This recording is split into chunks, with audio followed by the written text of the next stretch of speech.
Good afternoon. I'd like to call this meeting to order at 2:05 p.m. Clerk, please call the roll. Councilmember Kaplan? Absent. Councilmember Dickinson? Here. Vice Mayor Talamontes? Here. Councilmember Pluckybaum? Councilmember Maple? Here. Mayor Pro Tem Guerra? Here. Councilmember Jennings? Here. Councilmember Vang? Here. And Mayor McCarty? Absent. You have a quorum? Thank you, and they'll be in momentarily. So, Councilmember Maple, will you please lead us in the land acknowledgement and the Pledge of Allegiance? Yes, Madam Vice Mayor. Please rise if you are able for the opening acknowledgements in honor of Sacramento's indigenous people and tribal lands. To the original people of this land, the Nisenan people, the Southern Maidu, Valley and Plains Miwok, Patwin Wintun peoples, and the people of the Wilchin Rancheria, Sacramento's only federally recognized tribe. May we acknowledge and honor the Native people who came before us and still walk beside us today on these ancestral lands by choosing to gather today in the active practice of acknowledgement and appreciation for Sacramento's indigenous people's history, contributions, and lives. Remain standing, salute, and pledge. I pledge allegiance to the flag of the United States of America and to the republic for which it stands, one nation, under God, indivisible, with liberty and justice for all. Thank you so much, Councilmember. So, closed session report. Is there any report out for closed session? There's not, but the council's meeting in closed session later on this afternoon. Okay, wonderful. And moving along to our consent calendar, do any members have items for the consent calendar? I'll move consent. We have a motion and a second. Okay, seeing no other questions? Okay, any public comment on this item? No public comment for the Okay. consent calendar. Everyone in support, please say aye. Aye. Abstentions? Noes? Seeing none? Okay, we pass the consent calendar. And moving along to our discussion calendar. We will be welcoming Cheryl Hodge and Matthew for our county development project, Upper West Side Specific Plan. Hi, good afternoon. I think we're going to hopefully have the presentation queued up that we have. There we go. Good afternoon. I'm Cheryl Hodge, Principal Planner, New Growth Manager for the City of Sacramento, and I'm with our Community Development Department. I am also the manager and responsible for the city's Natomas Basin Habitat Conservation Plan. This is a discussion item on your agenda, and this afternoon we'll be discussing Natomas Basin, specifically some pending county development projects with a focus on Upper West Side that has an upcoming Board of Supervisors hearing. Sacramento County is planning the future of thousands of acres located in the unincorporated Sacramento portion of Natomas Basin, which is adjacent to the city of Sacramento. 3 development proposals are pending that total over 7,400 acres, approximately 34,000 residential units, and a combined estimated population of 80,000 persons. On August 20th, the County Board of Supervisors will consider one of these 3 proposals, which is the Upper West Side Specific Plan. The development poses numerous implications to the city of Sacramento that remain unresolved. The city's 2040 general plan, adopted by the council in February of 2024, designates the Natomas Basin area as a special study area. The city council also designated the area as an area of concern. It's been an interest of the city for over 25 years. Natomas Basin is, for the unincorporated Sacramento portion of the basin, a little over 18,000 acres in size.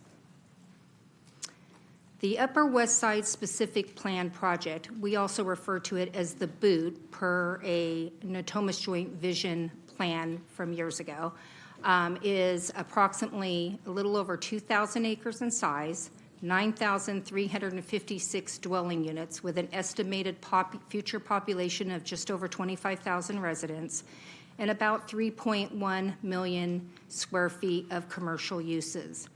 Upper West Side is bounded on 3 sides by the city of Sacramento, Garden Highway, Sacramento River, the I-80, and also near Fisherman's Lake.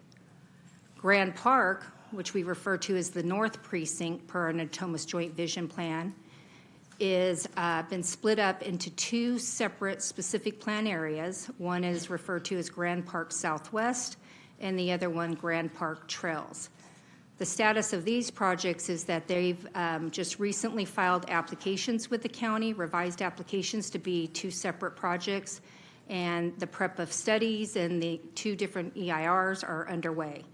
The Grand Park area is a little over 5,300 acres in size, with 24,645 dwelling units.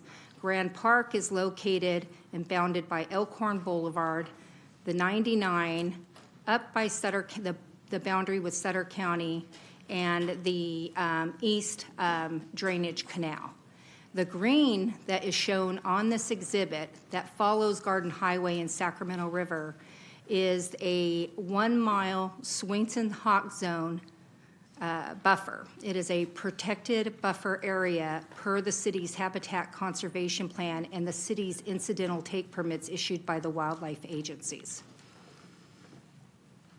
This is an aerial of the Natomas Basin area. The entire basin is a little over 53 acres in size, and it includes portions of Sutter County, as I mentioned, the unincorporated area of Sacramento County, and the city of Sacramento.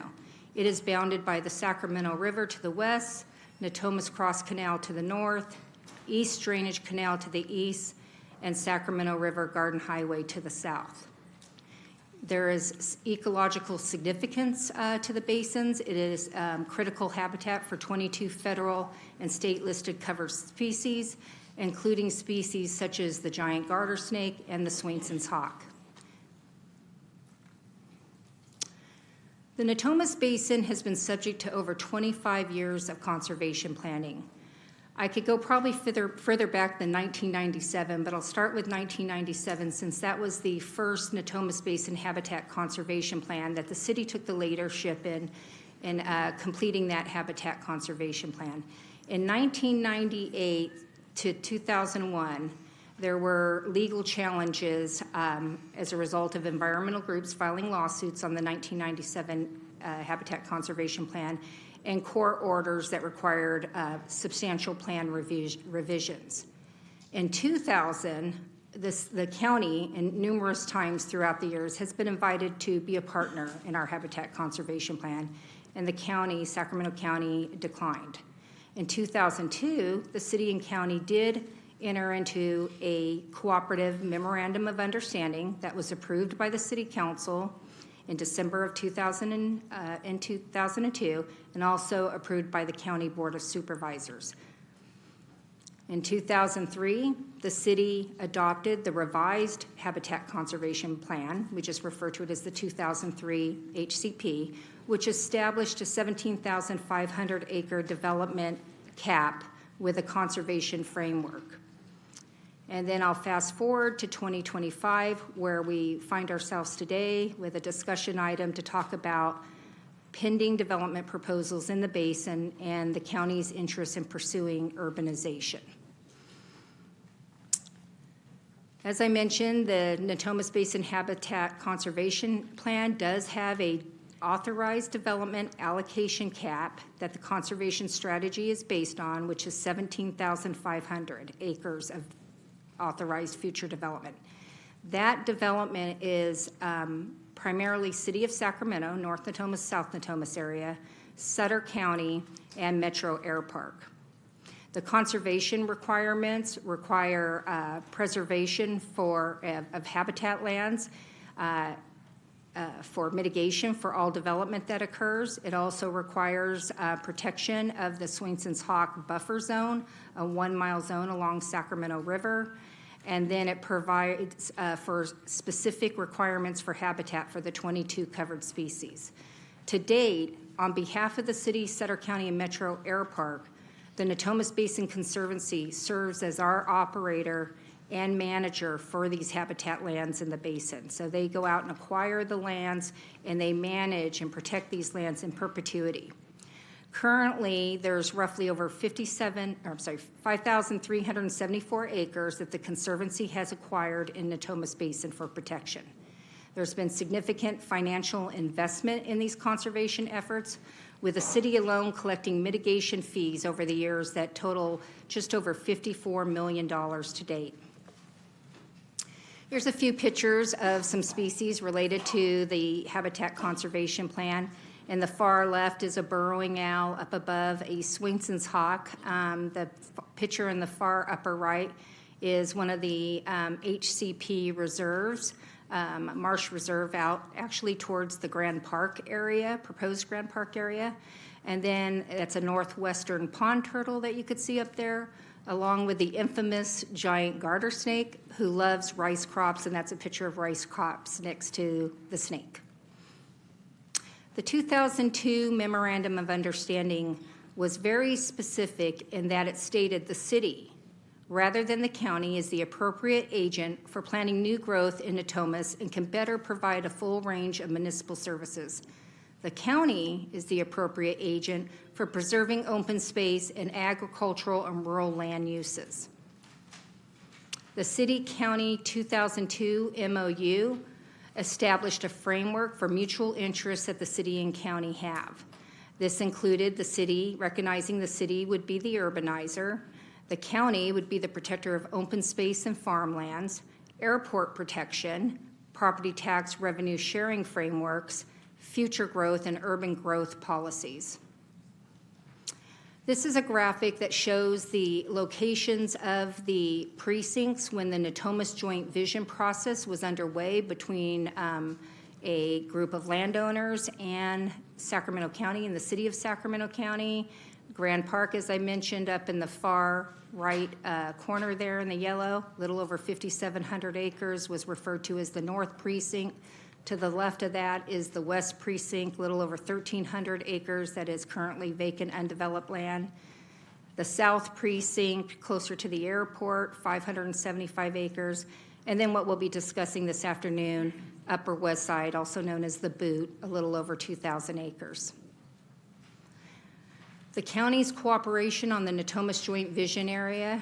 In October of 2010, the Sacramento Board of Supervisors reaffirmed a cooperative work between the city, county, and landowners in the Phase 4 of the Natomas Joint Vision process. These efforts included continuing biology studies that would result in a conservation strategy, creating an organizational structure to prepare a new amended habitat conservation plan, meeting with the county airport system staff, and working with the county's urban design specialists. The county has specifically a land use policy 114 and implementation measure C, which is part of their general plan. And their general plan, which was the general plan adopted in November of 2011, did include an overlay district designation for the Natomas Joint Vision area. The land use policy states that Sacramento County that development and open space preservation and the Natomas Joint Vision overlay occur in a comprehensive, responsible, and cohesive manner that best addresses land use, economic development, and environmental opportunities and the challenges in Natomas.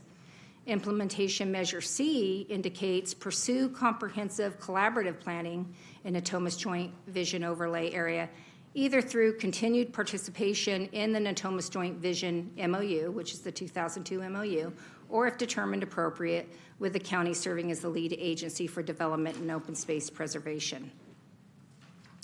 The Upper West Side project, this is an aerial exhibit of it, and as I mentioned, is bounded on 3 sides by the city of Sacramento, Sacramento River, Garden Highway, and Fisherman's Lake. Is a little over 2,000 acres and contains predominantly vacant open space lands with some rural residential. This exhibit illustrates the existing and proposed county urban services boundary and the county's urban policy area. These are not city urban services boundary or a city urban policy, rather it's county, but it establishes the growth limits for the county. The graphic on the left shows the current boundaries the county has for their urban services and urban policy area. And then the graphic on the right shows how it would be expanded with the proposed Upper West Side specific plan. And as you can see from the graphic on the right, there's a fairly significant expansion towards Garden Highway, and in particular does encroach in the 1 mile Swainson's Hawk zone. This is a graphic of the proposed land use plan for Upper West Side that will be considered by the Board of Supervisors on August 20th. The Upper West Side project proposes water supply from the City of Sacramento per an agreement that the city and county would have. That agreement does not exist today, nor has there been any formal commitment to provide that water supply. Water retail services would be provided by the county, most likely Sac County Water Agency. Fire and emergency would be provided through the existing contract we have with Natomas Fire Protection District, which is basically city fire. A fire station that would initially serve the area is located in North Natomas. It's fire station number 43 off El Centro, which is about 2 miles from the center of the proposed specific plan area. The Upper West Side documents do identify a future fire station occurring, anticipated in Phase 3 and when deemed necessary. For law enforcement, it would be county sheriff with a projected need for 25 officers, future sheriff's substation if deemed necessary. Animal services and parks would be provided by the county. City responsiveness throughout the county process. The initial, the application for the Upper West Side project was filed with the county in 2018. Since that time, we've had more than 20 meetings with city, county staff, and project representatives. City staffs attended open houses, workshops, neighborhood meetings over the past 6+ years, and we've provided numerous written comments to the county expressing various questions, issues, and concerns we have identified per reviewing of all the county documentation on the project. Key concerns: that the county is not honoring the 2002 MOU, which agreed that the county is not necessarily the appropriate urbanizer for Natomas, but the city is. And that's mainly because the city has the best ability to provide municipal services to the area, and the county did agree to protect open space and agricultural lands. This 2002 MOU, by the way, was in place before the city adopted our 2003 Habitat Conservation Plan and agreed to very specific requirements of that HCP. One of the other key concerns we've identified is a conflict with the city's Habitat Conservation Plan. Upper West Side would result in exceeding the development cap of 17,500 acres for Natomas Basin, which is the baseline for the success of the conservation strategy that we've been implementing for over 25 years. And then, as I mentioned earlier, it encroaches into the 1 mile Swainson's Hawk zone with impacts to roughly 975 acres of Swainson's Hawk foraging habitat. Water supply: the project assumes water supply from the city of Sacramento. And service assumptions: fire, emergency, implications to other services, including city police, would result as with the implementation of the specific plan development, especially being bounded on 3 sides to the city of Sacramento and being fairly isolated from any other urbanized, unincorporated county area receiving county services. Also, a consideration is the potential economic impacts that could threaten city's infill development strategy and our tax base. County's response to these city concerns that have been raised. In your packet, it was provided as supplemental material, is a response to each comment that the city has raised. So the details of that are included in that material that's been provided. But to summarize, our unresolved issues really kind of center around the Habitat Conservation Plan, the 2002 MOU, water supply service, other municipal services, land use, transportation, and economic. Key questions for the city of Sacramento: will the city provide water supply for the Upper West Side project? And should the city send a letter to the county opposing the project? City staff's recommendation is to authorize the mayor to work with the city attorney's office to prepare a letter that communicates the city's opposition to the Upper West Side project. And that concludes my presentation at this time, but city staff is available for any questions you may have, and we also have representatives with the various multiple city departments here this afternoon. Thank you. Thank you. I know we'll have plenty of city comments and questions, especially from the two Natomas area council members. But all of us are invested in this area of the city, of the area of Sacramento, county of Sacramento, actually, of course, not the city. But before that, we will go to public comments. Thank you, Mayor. We have 35 public comments. I will call 5 speakers at a time. If you can please line up in the aisle so we can hear everybody's comments as expeditiously as possible. Our first 5 speakers are Rita Donahue, Heather Fargo, Rob Burness, Ira Scheik, sorry if I mispronounced that, and Susan Herv. Rita? I am a resident, actually, of West Sacramento, but a former 20-year resident of South Natomas at the time that Council Member Fargo was our council member. During that time, I was also a member of the City Planning Commission when the North Natomas Community Plan was developed and approved. So I appreciate the concise staff report giving the timeline, and of course, I was in that era between 91 and 99 when that North Natomas Community Plan was developed, and lands in that Natomas Basin were the mitigation for the development of North Natomas. I urge you to vote for the staff recommendation. Thank you. And Heather Fargo?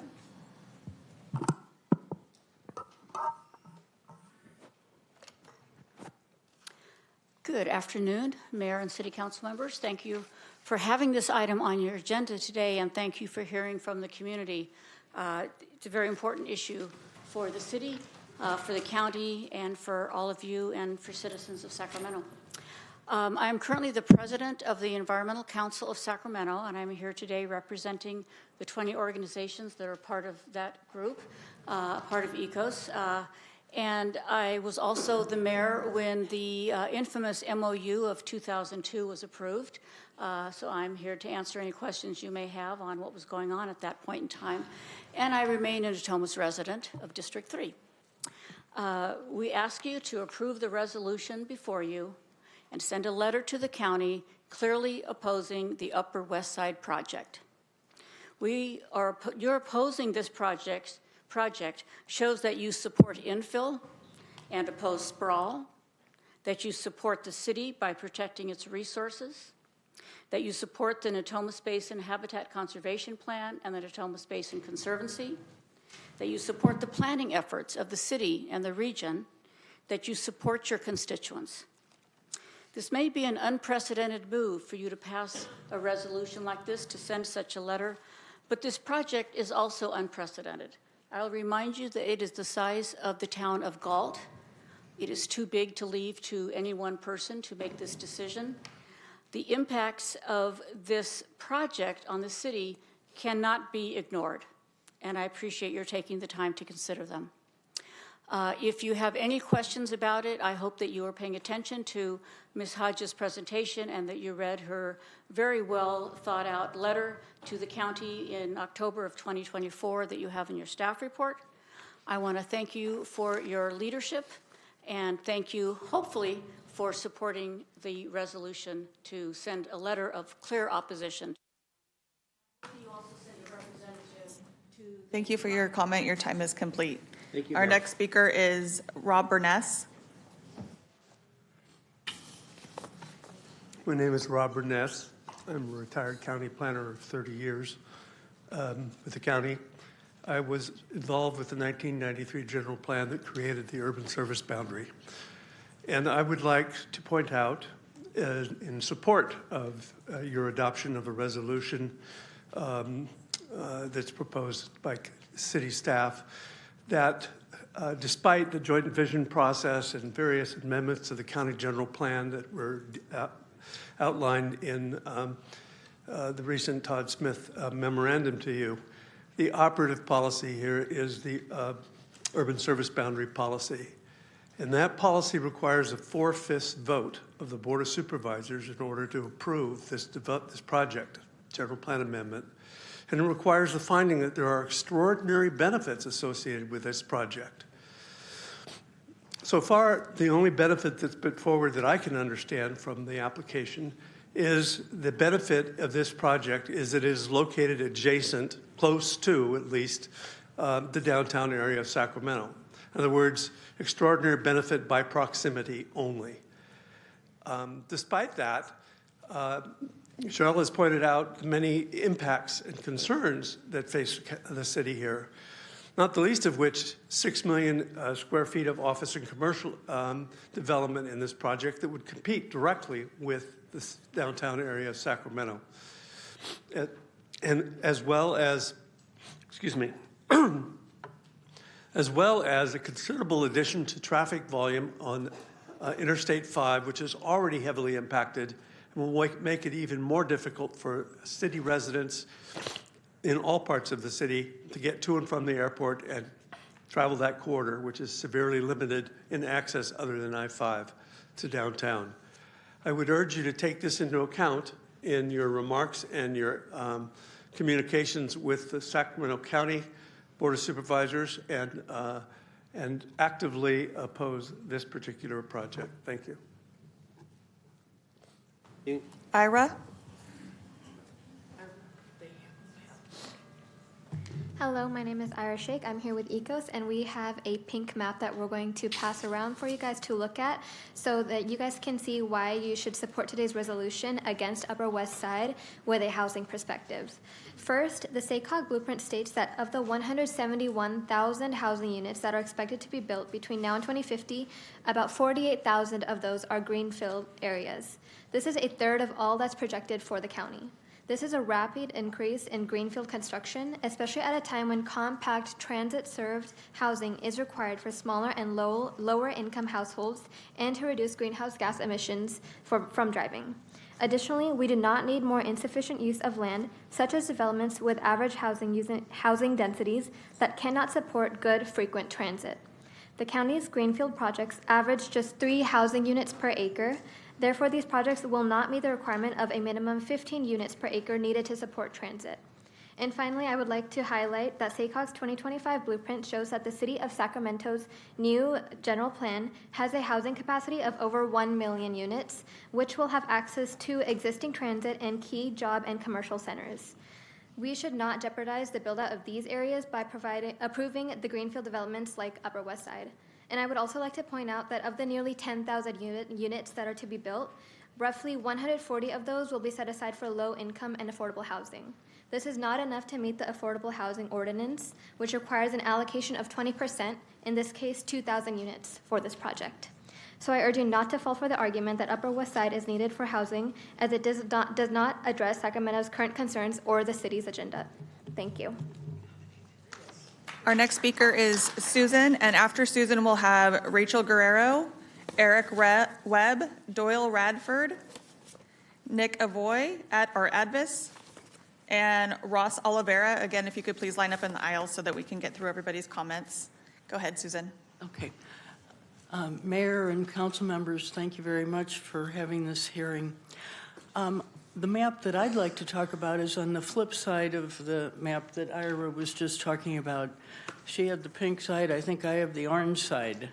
And in addition to the green fields that were shown on the pink side, which are in the SACOG blueprint, on the orange side, you see additional greenfield developments that are being processed by the Sac County. There's 8 additional developments with a total of about 67,000 housing units. So in Sacramento County alone, there are greenfield sites totaling 167,000 housing units. And the projection is that after 2050, 30 years from now, over 100,000 of those will remain unbuilt. This is excess capacity. Too many greenfield developments are being entitled by Sacramento County, and the slow rate at which they are progressing is a symptom of the excess. It's just more than the market can bear. Many of these projects have been sitting on the books for 15 to 16 years. So Upper West Side is not needed for housing, and it will not solve the housing problem.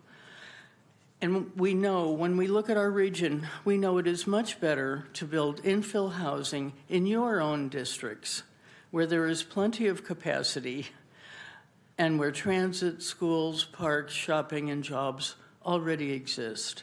So thank you for your leadership in opposing Upper West Side. Thank you. Rachel?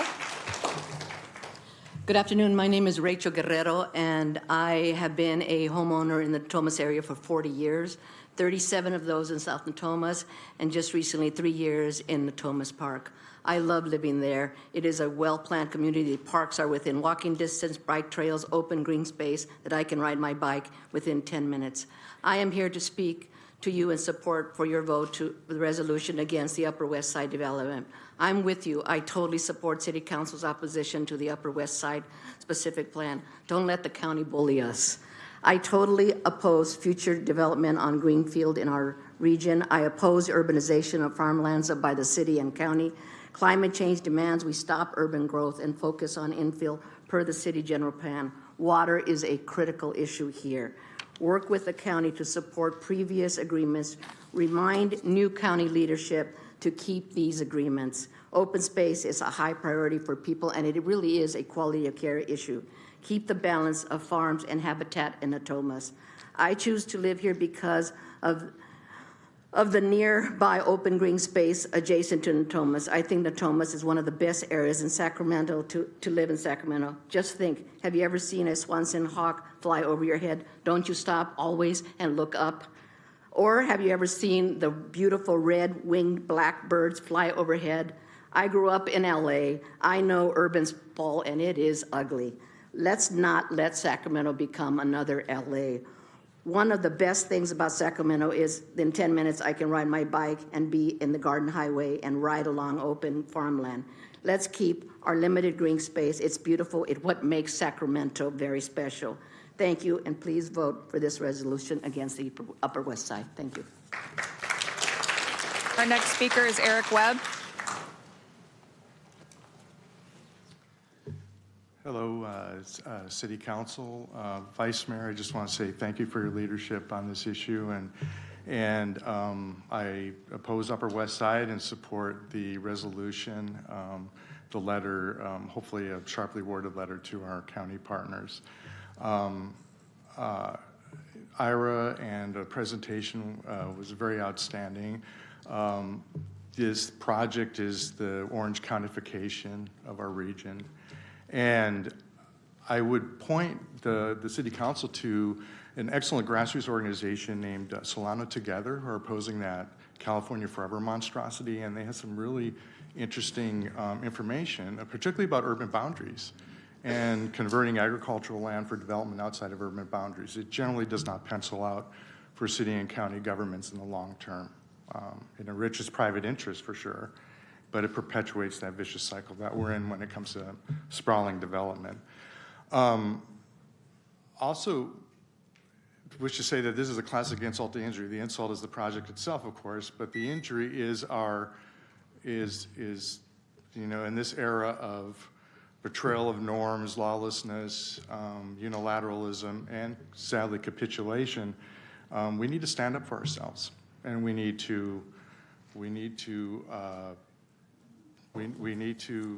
our integrity is on the line here as a city.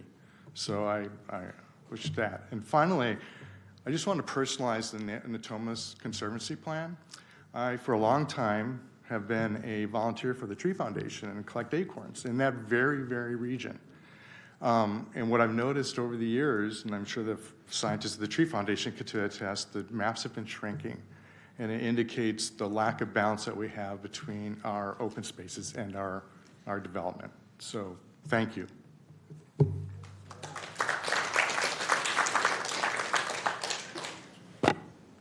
Doyle?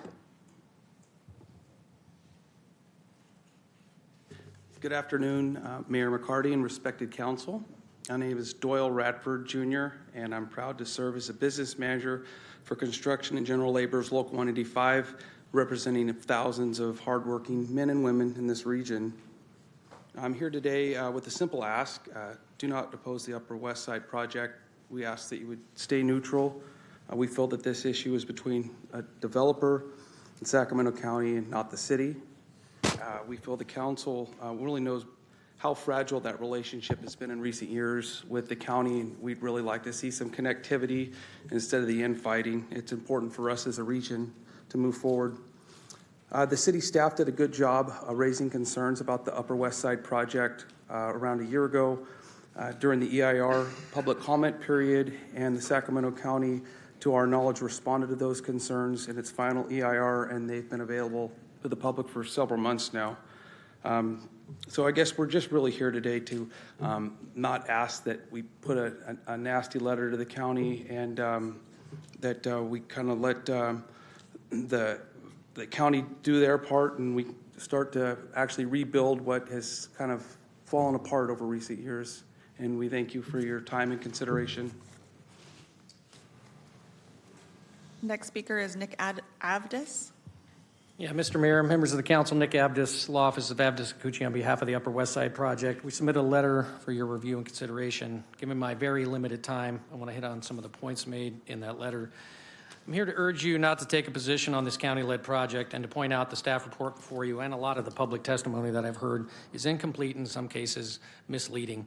So a few things. First off, the 2002 MOU certainly was a non-binding agreement. The county took the lead in the planning after the city chose in 2005 affirmatively not to advance development planning in the Natomas Joint Vision Area. That decision by the city left landowners and the county to proceed under county policies that require high-density, transit-oriented, low VMT projects, a high bar that's met by the Upper West Side project. It's the only project of this scale that has scored less than significant on VMT thresholds. It is all electric and carbon neutral, and it's located within 3.5 miles of this city hall. That is very similar to distances to CSUS, Cal Expo, Tahoe Park, Southland Park, Executive Airport, and Southport in West Sacramento. And yes, this project needs regulatory permits from the same agencies that issued and approved the Habitat Conservation Plan, and the city and the county of Sutter's take permits. It stands to reason that those agencies would not issue permits that would jeopardize previously issued permits in the same area. And while the staff later supplemented the record with county's responses to the draft EIR, they did not provide the urban services plan or public facilities financing plan, nor did they invite the county to come to attendance today, as I do not see a county representative. I think without all of that, there's a lack of a full picture of how this project will be served and financed. I think 10 seconds, regardless of the outcome today, I hope that the county and city can move forward in constructive dialogue, grounded in solutions-based approach, land use issues. Thank you for your comment. Your time is complete. Our next speaker is Ross Oliveira. After Ross, we'll have Jennifer Chawala, Diana Wood, Joe Yeager, Josh Harmatz, and Karen O'Hare. Good afternoon, Mayor and Council. My name is Ross Oliveira, resident of Garden Highway, and I'm here to urge you to vote yes to oppose the Upper West Side specific plan. This project would add thousands of new daily vehicle trips to Garden Highway, San Juan Road, and West El Camino, streets that are already congested and overburdened. It sits outside the county's urban services boundary, undermining a critical growth management policy, and it encroaches on lands protected by the Natomas Basin Habitat Conservation Plan, which safeguards vital habitat in floodplains area. It also directly conflicts with the Natomas Joint Venture Plan, a cooperative agreement between the city and county to ensure growth in Natomas is coordinated, sustainable, and infrastructure ready. Some additional facts: my family has offered to purchase the farmland outside of the urban services boundary for this project at its fair market agricultural value, because we believe these lands should remain in farming, wildlife habitat, and flood protection, not be paved over for speculative development.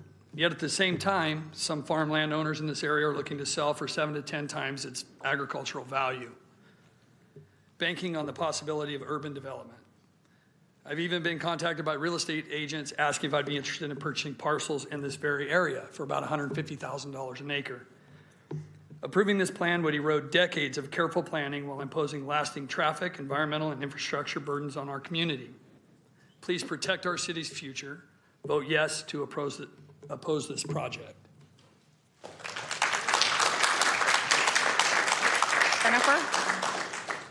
Jennifer?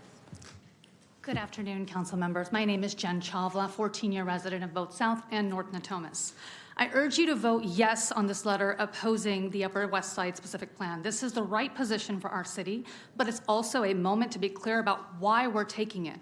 North Natomas infrastructure is already strained. Our roads, traffic lights, overpasses, and public safety systems are not prepared for the volume these projects will bring. Without addressing those needs first, we risk gridlock, safety hazards, and costly taxpayer-funded retrofits. We also have to talk about water. Upper West Side has a high likelihood of attracting water-intensive facilities like data centers, which, by the way, use up to 300,000 gallons of water a day. That's up to 1,000 households.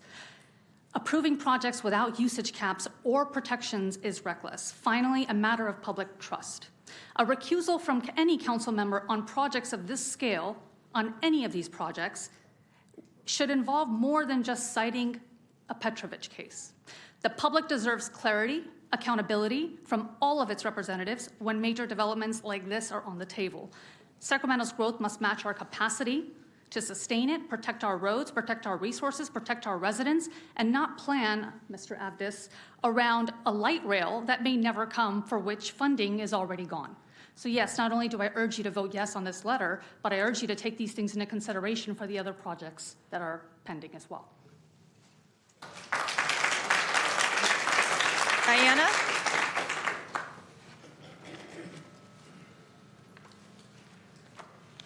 I'd like to address you. My name is Diana Wood. I'm a resident of North Natomas and been a resident of South and North Natomas for 20 years.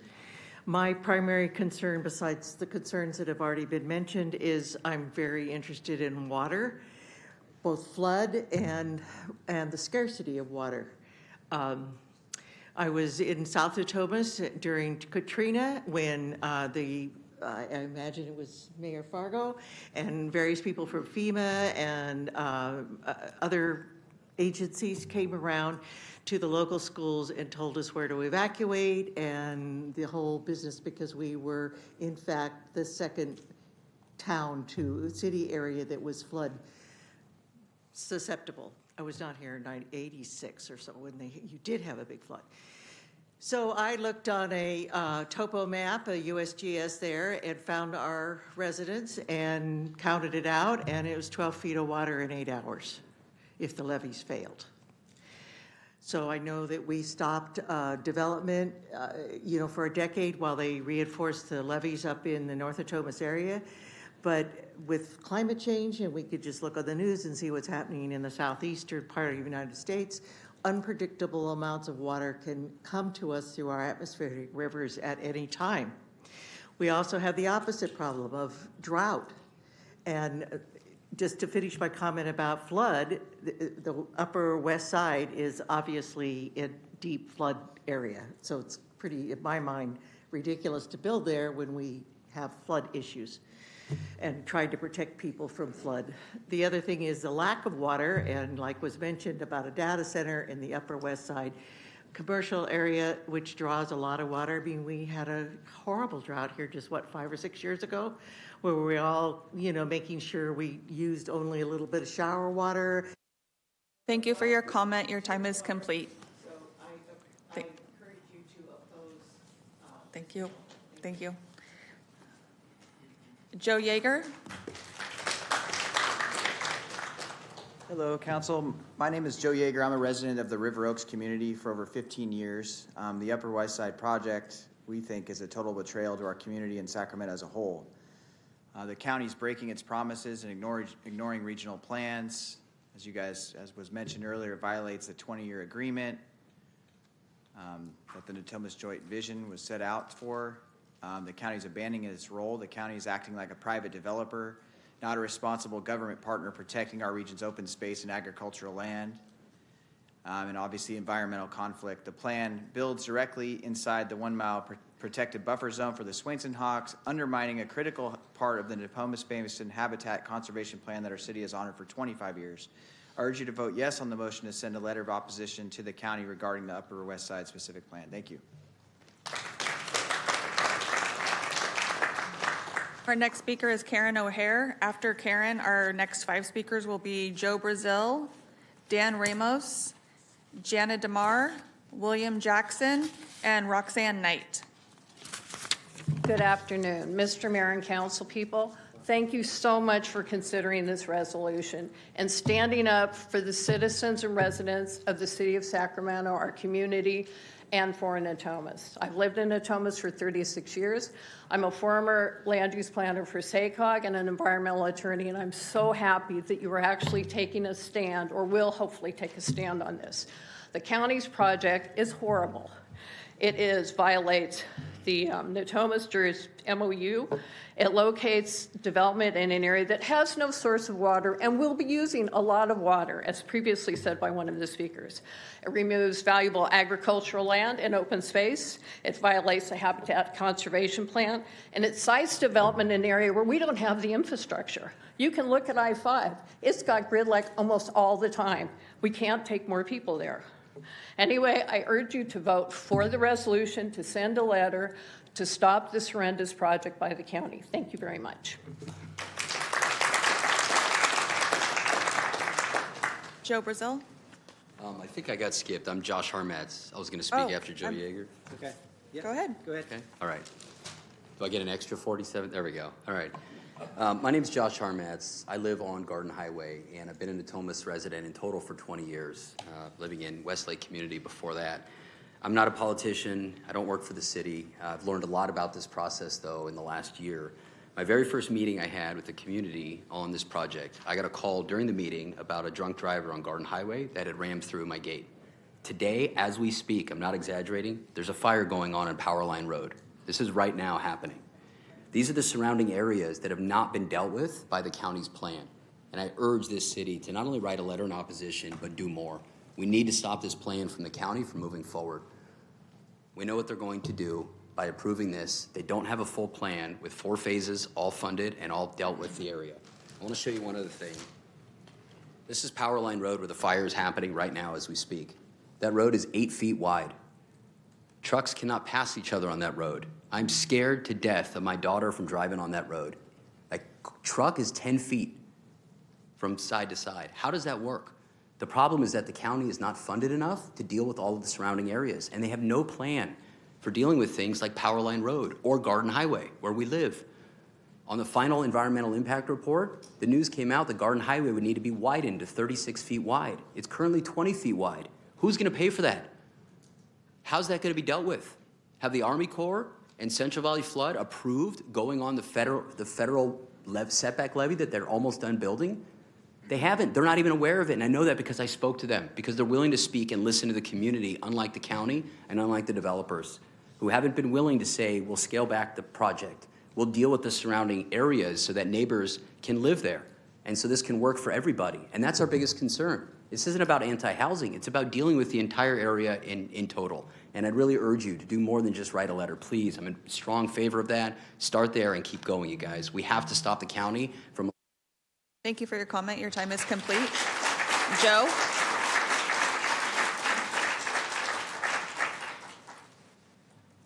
Joe? Yes. Thank you, Mayor and council members.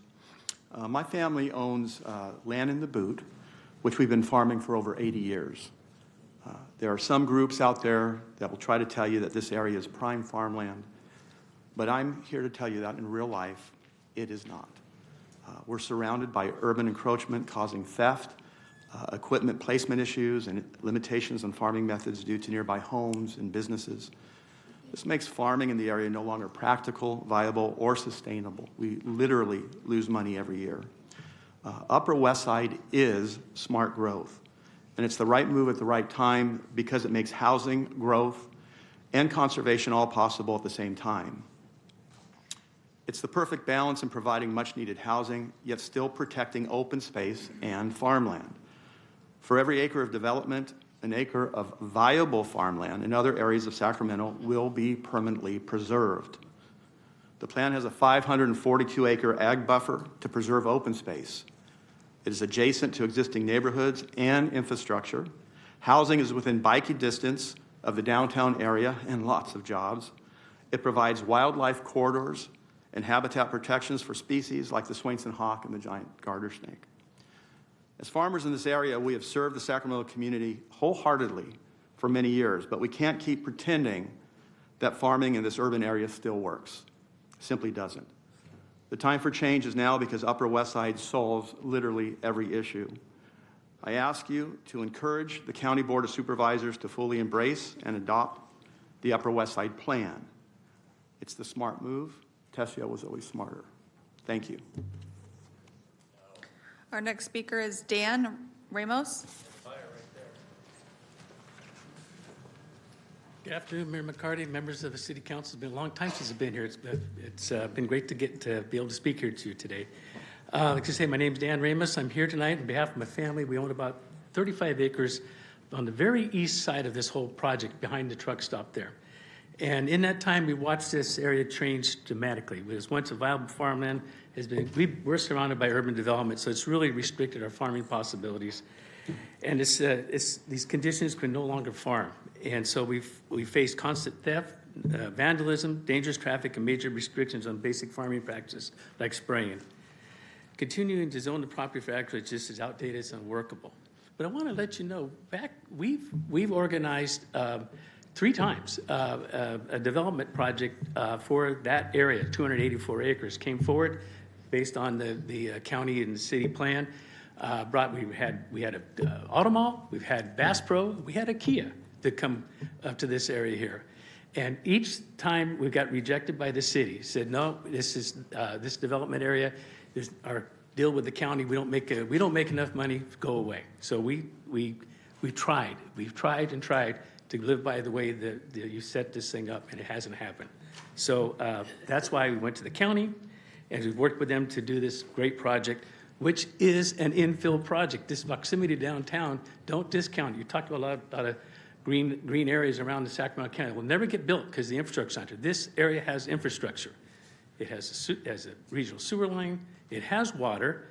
The water goes with the land, and if we have to do our own treatment plant. But I wish that that we get along here, and I respectfully urge you not to process this letter opposing this project, and stop this fighting with the county. I see our Councilman Dickerson here. Thank you for your comment. Your time is complete. Our next speaker is Jana Damar.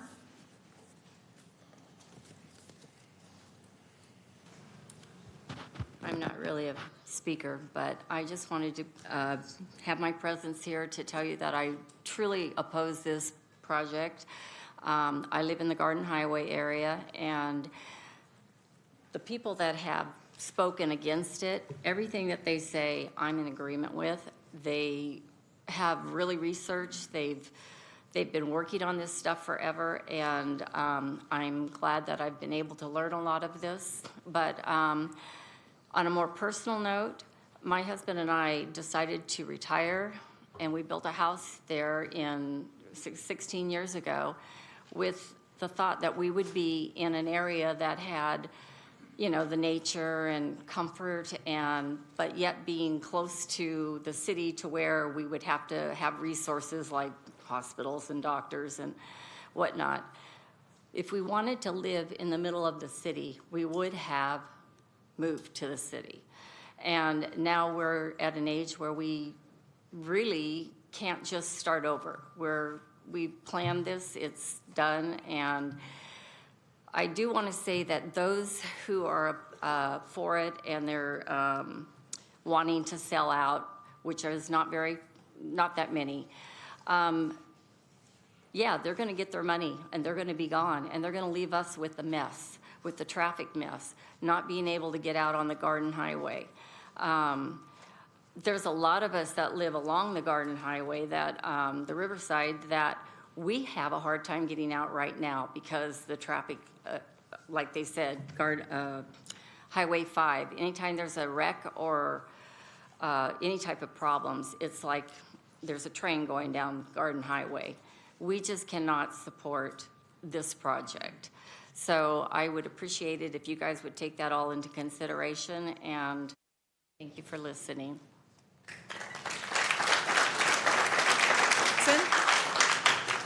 William Jackson.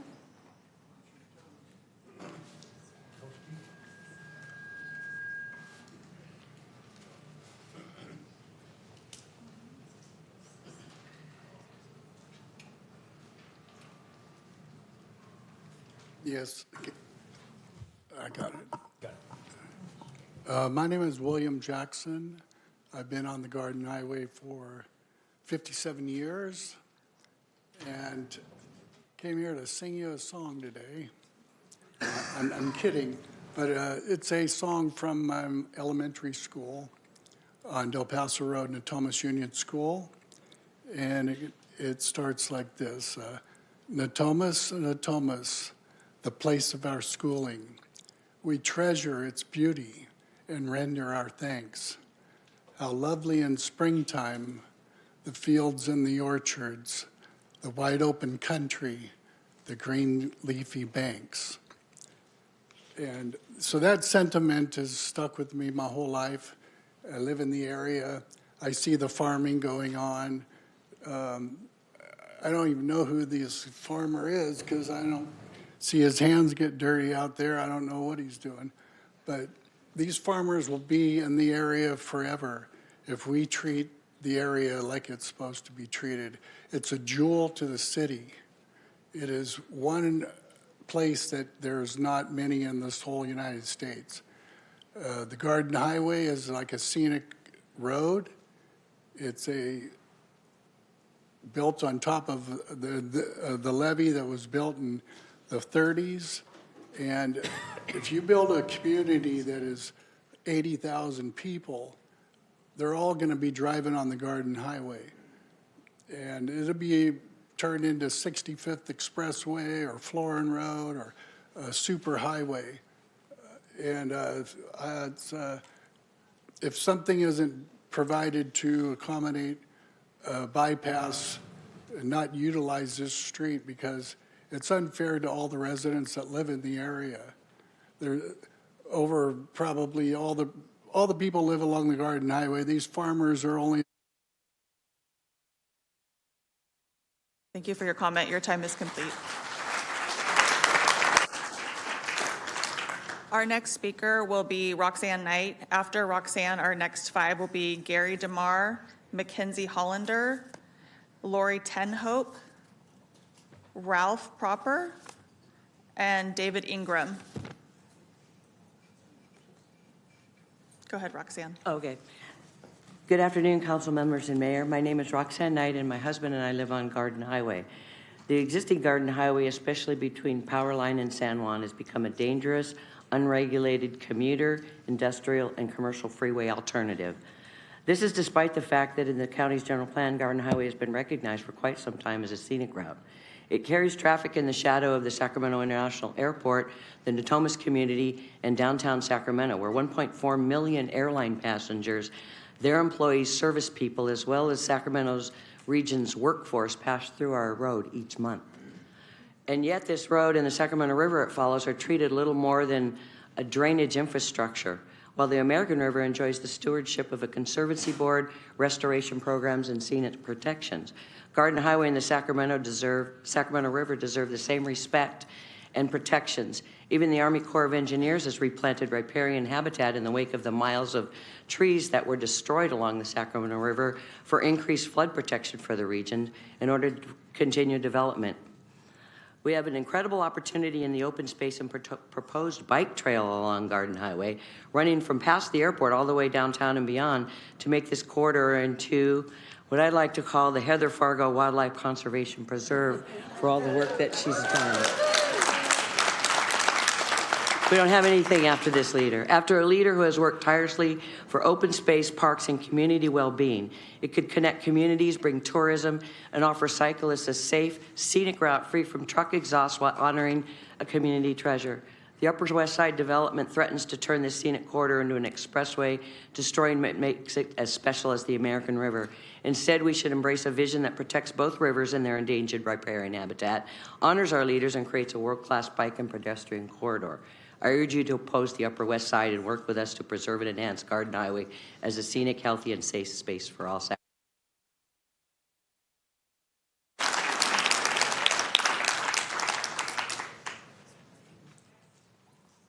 Next speaker is Gary. My name's Gary DeMar. I'm a resident of the Garden Highway too, and you know, I'm a child of the 60s, but I guess I thought I was retired, but I had to start protesting again. And I just want you to know this project is bad. When somebody told me they're going to build little San Jose right across the road from me, I figured, why don't you go to San Jose and build? You can't even drive down there, you know? I don't know. And then we need to save our farmland. There's not enough of it left as it is. And I can't see why the county and the city can't get together and maybe buy some of this stuff up and make it a park and a buffer zone and a real ecological area like it should be. We got to have that. I mean, what happened to land parks, you know? We need something like a land parks, New York Central Park, something like that. And farming, these guys that are the farmers, they're going to fill their wallet and they're heading out, you know? See ya, you know? And I see corn, you know, safflower, tomatoes, everything growing out there. I don't know about you. Drive down and look. Stop at the little fruit stand on Hill Central. You'll know it's everything. But anyway, I would hope that you would have enough sense to keep this a farm to fork community. I would hope. Thank you.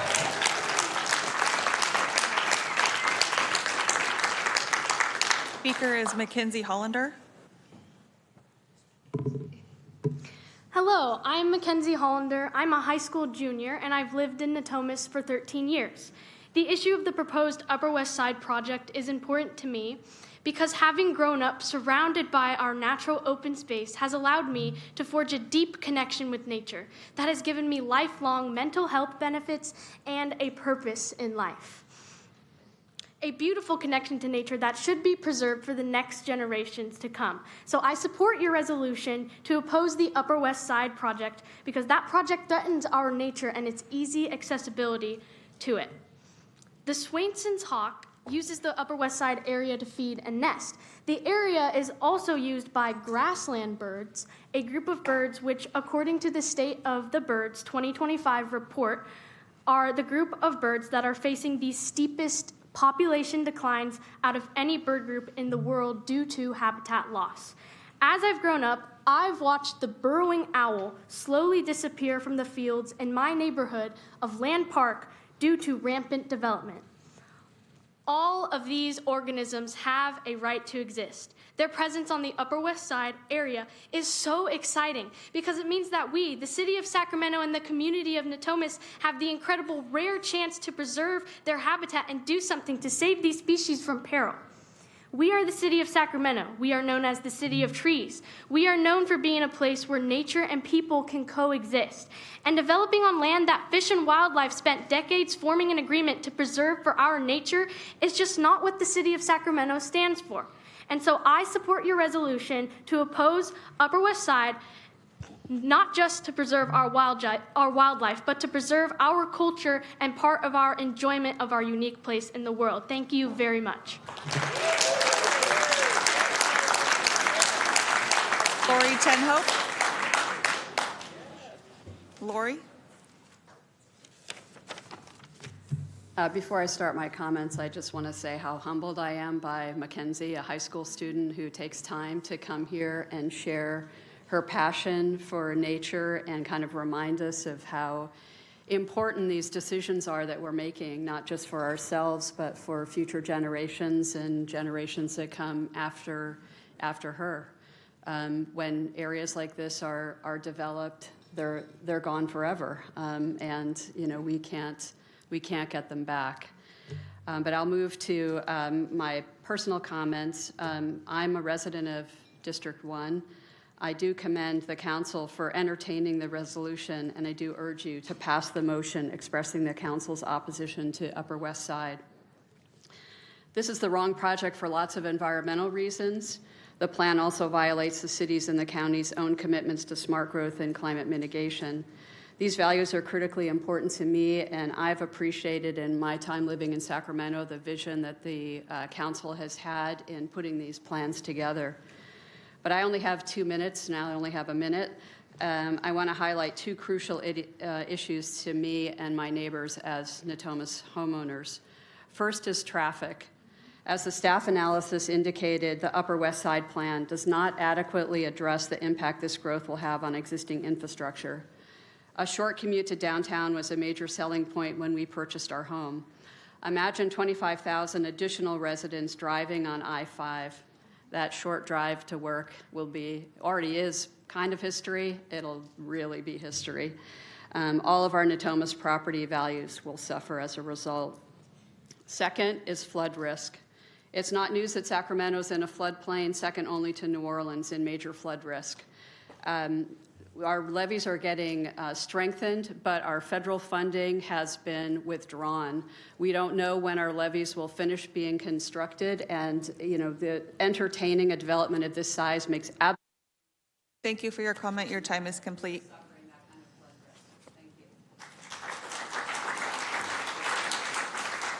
Ralph, our next speaker is Ralph.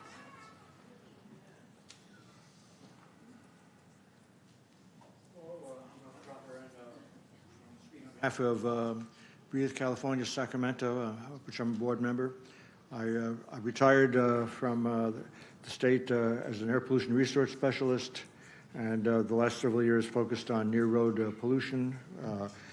It's true that the air quality has gotten better here over the years, but we're finding that the impact of near-road pollution is much more than we had previously thought. The EPA last year lowered the standard from 12 to 9 micrograms per cubic meter, considering what comes from tailpipes and tires and whatnot. So this project isn't tied in with the transit system, so people would need to use their cars. It would take a long time to fully develop, to get the services there, so people would use their cars far more than other areas. It would sap the strength of development within the city. But the main thing is people, there's no provision for having transit-oriented development here. So I thought I would also make the point, working on climate change a lot when I was working for the state on the research front.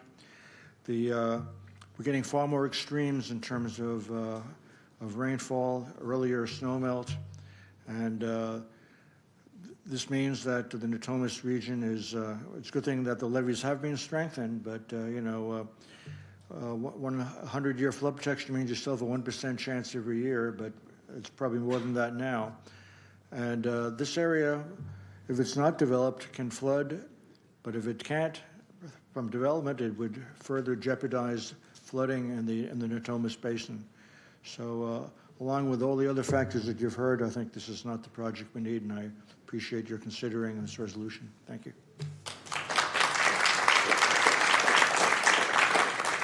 Our next speaker is David Ingram. After David, the next 5 speakers will be Steve Ardet, Luz Lim, Monica Sanchez, Jim Pachal, and Judith, is it Lemaire? Good afternoon. Thank you so much for hearing this very important session today. Most of you may know me from River City Waterway Alliance. It's an all-volunteer group that I've co-founded back in January of 2023 to deal with some of the pollution issues that we're dealing with here in Sacramento area. And we just passed 3 million pounds of trash removed from local waterways in 2.5 years. So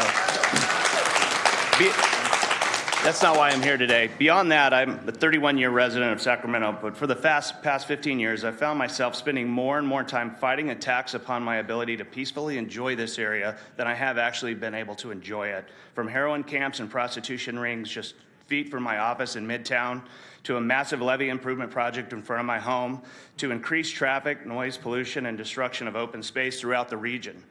And now, the proposal for a massive, irresponsible, and completely unnecessary development in my Garden Highway neighborhood that would, if approved, forever deteriorate the once prized Natomas Basin Habitat Conservation Plan. Needless to say, I am absolutely exhausted. I have no financial stake in any of the stuff that I advocate or the work that I do as a volunteer, unlike those who are speaking in favor of this particular irresponsible project. So when I learned that the city of Sacramento might have some issues with the county's plan to pave over even more farmland in a very sensitive protected riparian corridor, it was with a huge breath of fresh air to me that you were going to speak up and oppose it. So please do so. See, the Upper West Side meeting that I attended last was with the Planning Commission and at that meeting, before the vote was even in, we took a break. And one of my neighbors, who apparently looked like a farmer's wife, received a private whisper that, don't worry, we have the votes before the Planning Commission. And sure enough, they took a break and came back and voted in favor to pass it along, despite all of the problems and deficiencies in that plan. This is a half-cooked deal. It's already done, right? No. Thank you for your time. Your comment, your time is complete.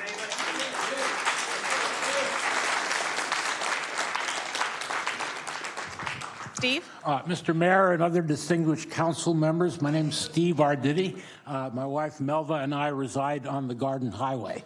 I think I should begin by incorporating by reference that wonderful young lady's testimony. I think maybe she said it better than any of the rest of us grown-ups can.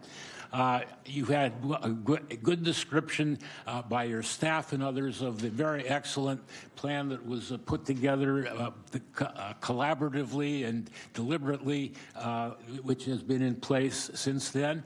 This proposal blows right through that without evidence of any new compelling need, other than that there's been since explosive development in other areas of the Natomas, generating already traffic, air pollution, and other kinds of difficulties. The only other thing that's new is that there are some good folks who see an opportunity to make some money. And under our system, there's certainly nothing wrong with that, but that does need to be balanced against the welfare of the larger community. And so I urge you to adopt this proposal from your excellent staff, urging the county to start over again. This project is simply too much in the wrong place. Thank you very much. Luce? Hi, good afternoon. My name is Luce Lim, and I'm the policy analyst with the Environmental Council of Sacramento. I strongly support this resolution, and I applaud you, Mayor, Council, and staff for taking a stand on this project, which threatens to impact well beyond the county and the project boundaries. Good planning should consider projects within context. Although this project makes some pretty promises on paper, like low VMT travel to downtown Sacramento and housing, all it takes is a look at the context of the project and a look around the room to know that this project is full of holes. Consider the project's location on ever-diminishing agricultural land and open space.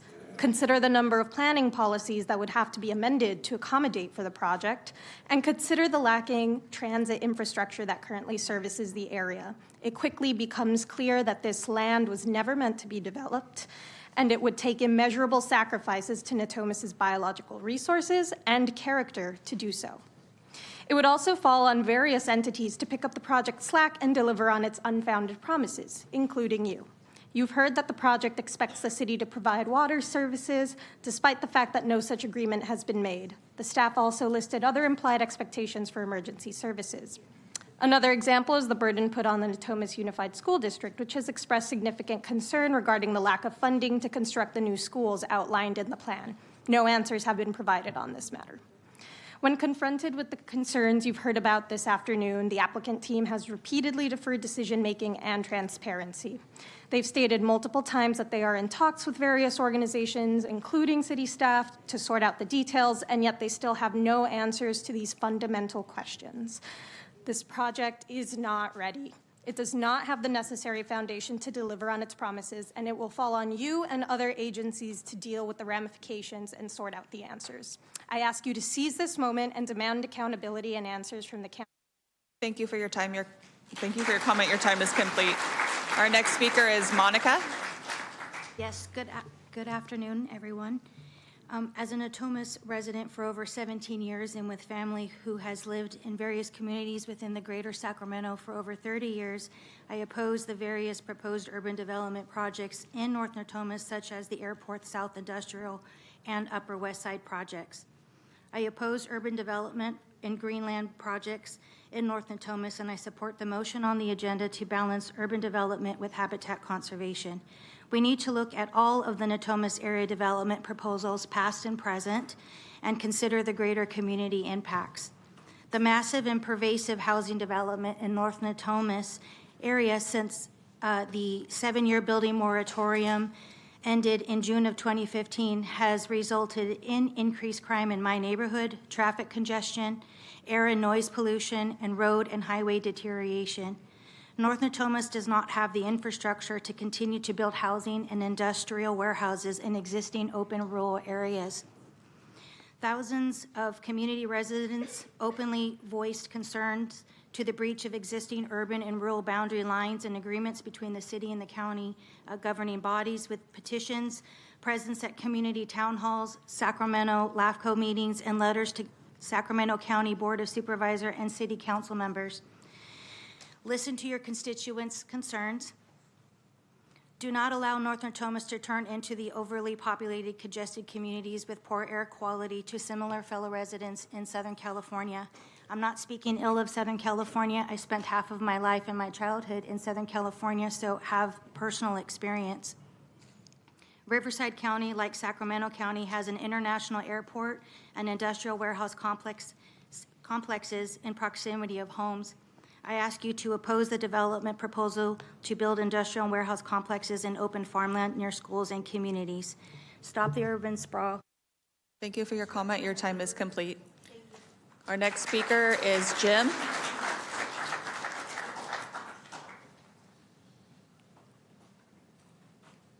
Good evening. My name is Jim Paschal, representing the Friends of the Swenson Hawk. We are passing around a letter by the Natomas Basin Conservancy, which addresses this very issue. I do not represent the Conservancy or speak for them, but I have a great deal of respect for the Conservancy, which is an entity that has actually done the real hard work for the past 20 years of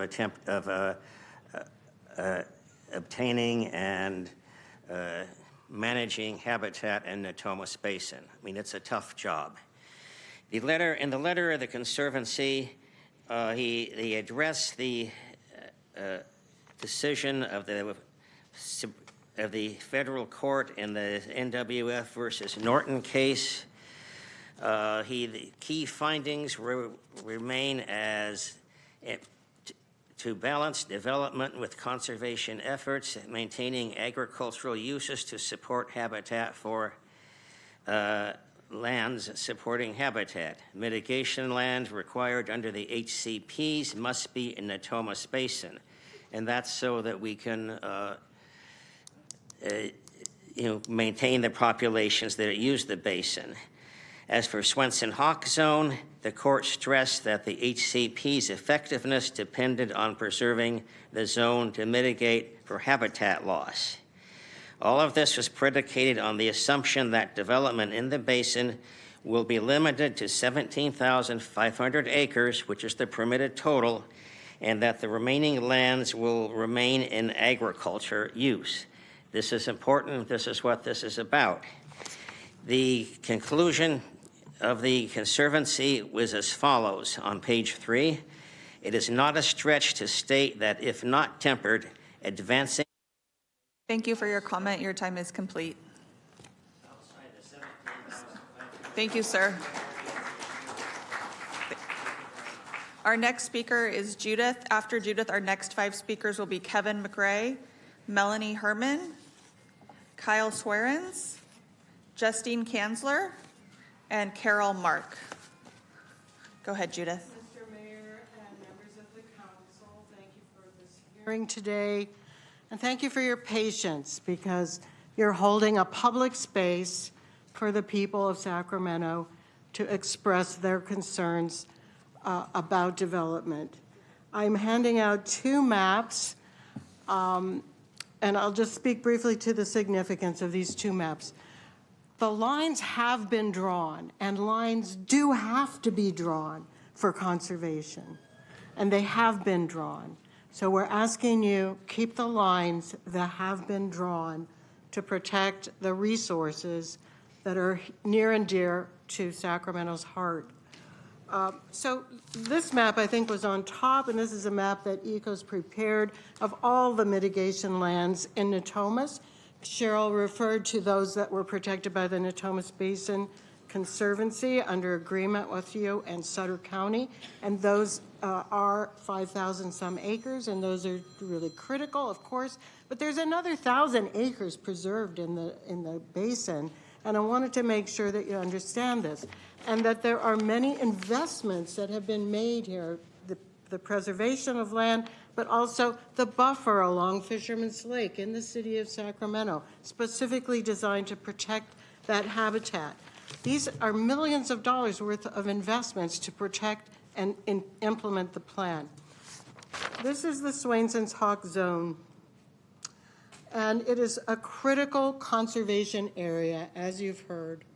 And so we're here to ask that you maintain the conservation of this critical area. Thank you very much for your time today. Next speaker is Kevin McRae.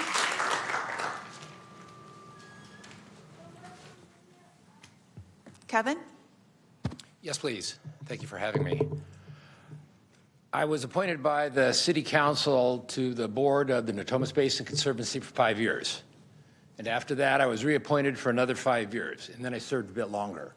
I have a degree in science from Davis in agriculture. I have an office downtown Sacramento for 30 years. I'm a self-employed CPA, so I do business with the city. I've lived on the Garden Highway for over 30 years. This is not a good proposal. This is not a smart proposal for all the reasons that you've heard. But like the high school student, I will mention something that I haven't heard much of. I'm a registered master falconer with Fish and Wildlife Service, and I always watch the wildlife. So from my house, I see beavers every day, bobcats, foxes. Overhead, I've seen in the past year a peregrine, osprey, and a lot of it's out there, and it won't continue to occur if we narrow the wildlife area by the river. I like the idea of creating, an American river sort of conservation area by the Sacramento also. All this as opposed to, a big project that doesn't do well for all the reasons that you've heard. Thank you. Melanie?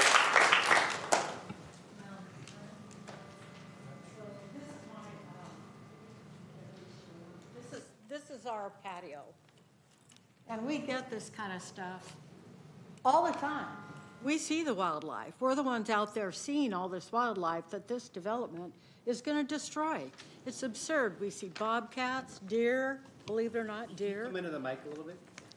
We see bobcats, coyotes, deer, fox, raccoons, skunks, possums, and then there's the bees, reptiles like the giant garter snake.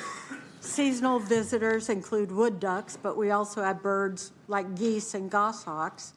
Swainson's hawks and barn owls nested in our trees, and we still have the owls. And then there's black phoebes, herons, egrets, and osprey that feed right in front of our house along the river. All this stuff really, much of it will just go away. Cars will keep running. We lost 3 foxes this year to road traffic, and that goes to the airport traffic and the warehouses out there. Anyway, we're almost there. Okay, so we would be happy to work with LAFCO and the city to protect it within your sphere of influence. We need to submit the letter and work with LAFCO to get this going. My friend and neighbor Roxanne Knight believes, and I agree, that the city of Sacramento should consider honoring Mayor Heather Fargo by renaming this area the Heather Fargo Wildlife Conservation Preserve.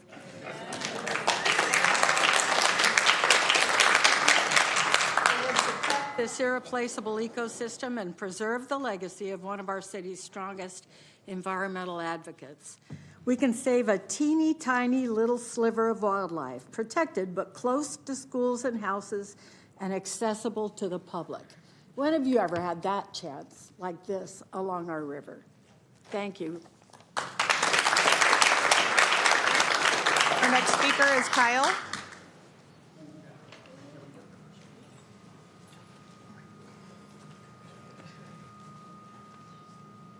Good evening, Council. My name is Kyle Swarns. I'm here with my sidekick, Aiden Swarns. He's 4 years old. I've speaking at these meetings before, and actually I'm probably more nervous because my son's here. Holy crud. But I just want to thank you for allowing me to come up and speak today. I've heard a lot of the residents here in Natomas and their concerns. I back them. I live in Natomas. I moved to Natomas back in 2010. Been a resident of Sacramento my entire life. I'm here because of my little one. I'm a construction worker. And a lot of times these developments it's typically overlooked when these developments come to these cities, when it comes to the blue-collar workers. Sacramento is a city of blue-collar workers. Let's stop pushing them out. We belong in this community. We should stay here. My son, I worked in the Bay Area for the past 7 years. It wasn't until October when I had a chance to actually work locally. And my son went from, Dad, please don't go to work, crying and hearing the door open because he knew he wouldn't see me because I would be commuting to the Bay Area, to now he actually is excited. He was excited to come to this meeting with me today, telling everyone I'm going with my dad. I get to hear him speak today. So we need to take in consideration when these developments come to not just Natomas, but to the city of Sacramento. We are the workforce here. Stop pushing us to go travel to the Bay Area. Allow these jobs to have good, livable wages, apprenticeship requirements, healthcare requirements. And again, I back what these residents are saying. I live right there. I live right off of Club Center and off of Club Center Drive and Dalehart. That's where I live in Natomas. So please take the workers in consideration when these developments are coming through. Thank you. Our next speaker is Justine.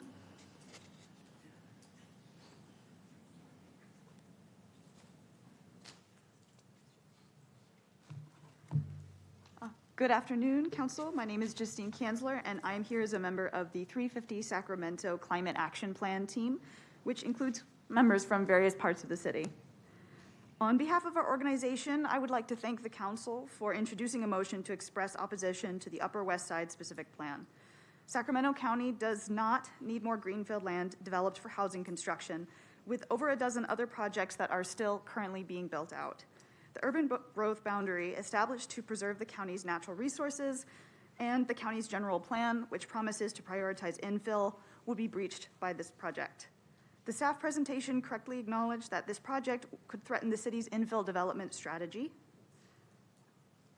Infill will ensure more Sacramentans are close to their schools, parks, and jobs, while protecting our natural habitats, not just land that produces crops, and preventing sprawl-related auto emissions. Other commenters have pointed to increasing strains on existing infrastructure, which will be exacerbated by climate change. Sending a letter of opposition would further establish the city's support of infill and commitment to maintaining a healthy city and addressing climate change, which impacts us all. To repeat, I urge you to send a letter to the county board in opposition of the Upper West Side specific plan as a representative of 350 Sacramento. Thank you.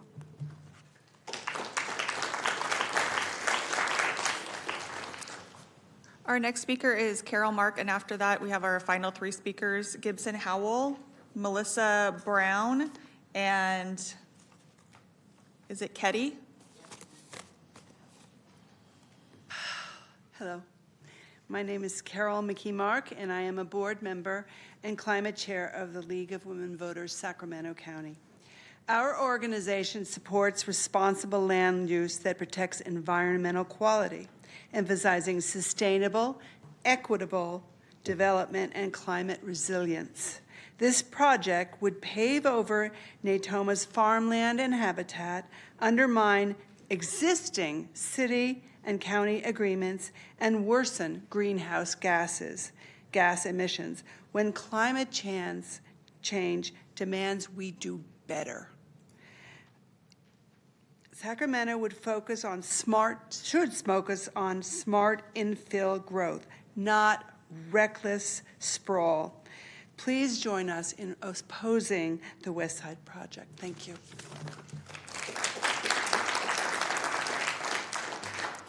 Gibson?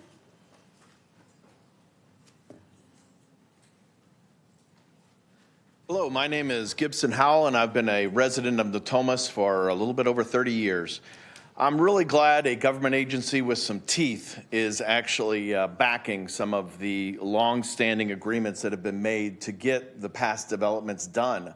I believe it was the attorney for what the landowner said that this land, this farmland, it would be for one acre, so they would purchase some other farmland permanently.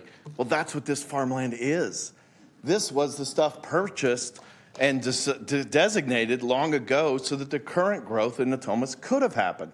So you can't just do a shell game and say, well, we're moving this land. This was to protect so we could make this growth. Well, now we don't need that protected anymore. We're going to use that for somewhere else.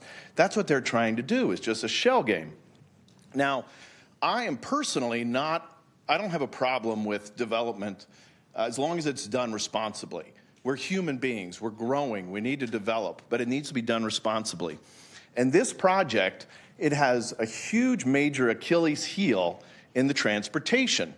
It is bound on one side by Sacramento River. We're not going to build a road there. I-80, it only has one interchange, West El Camino, and then I-5.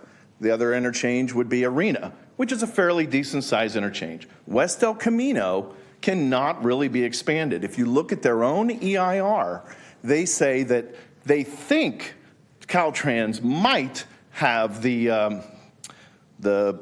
right to be able to expand it. They haven't even checked, according to their EIR, if it can be expanded, and it has an LOS of F, which is failure, even if it is expanded. So based on their new 6-wide lane West El Camino, it has a level of service of F, which is failure, which does not count for EIRs, but it does for humans. We should not plan a project that is... Thank you for your comment. Your time is complete. Our next speaker is Melissa. Melissa?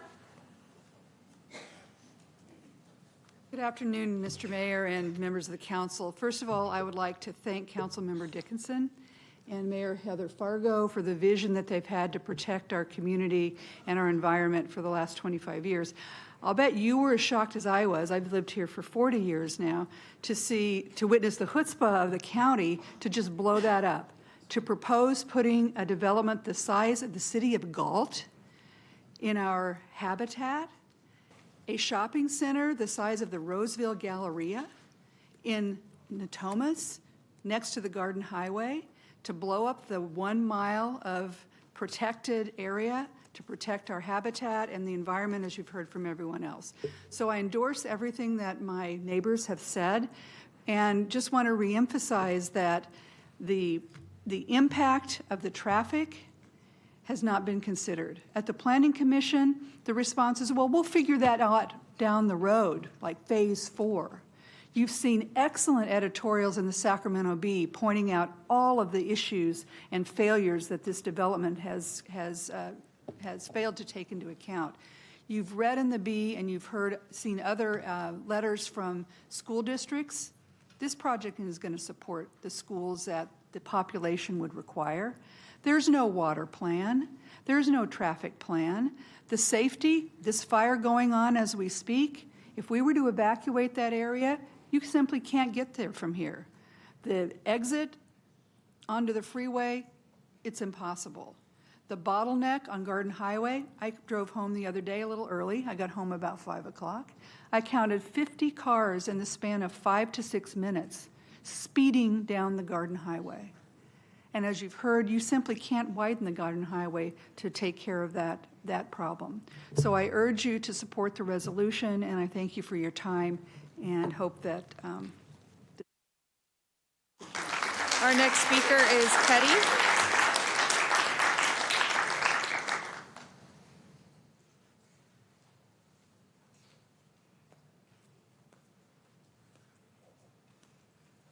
Hello, my name is Ketty Burrows. My family has owned property on Garden Highway for over 30 years, and I've been there 6 years now. Everything I wanted to say, my very smart and wonderful neighbors has said. But one thing that I haven't heard them bring up, I heard the farmers talking about their struggle, about it not being farming land and wanting to sell it. Nobody's addressed the current impact to homeowners on Garden Highway in that if anybody goes to sell their property on Garden Highway at this point, this whole development is going to have to be a part of disclosures, which is going to affect the property values all along Garden Highway. So it's not just the farmers that are looking at financial consequences when it comes to property. The other thing I want to say is that I spend a lot of time out on the deck, both Riverside and the street side. The amount of traffic, I bought one of my family members a speed gun so we could start tracking the speeds of people for entertainment. But bigger than that, on Saturdays and Sundays, the Garden Highway is filled with bikers from Sacramento. People come, they're going up and down, racing teams and so forth. Sacramento, one of the things I love, it's a city with neighborhoods. And the Garden Highway neighborhood is important to Sacramento and unique in and of itself. Thank you for your comment.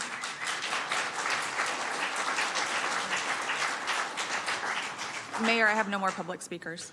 Okay, thank you. We'll start with council members. Councilmember Pluckybaum. Thank you, Mayor. We've all heard lots of reasons to object to projects. Today is no different, whether it's traffic, parking, environmental issues, species issues, density.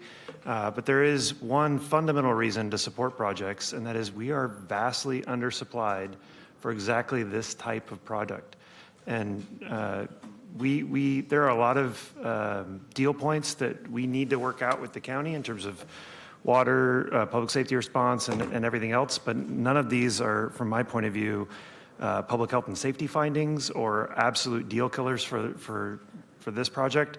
I will not be supporting this letter.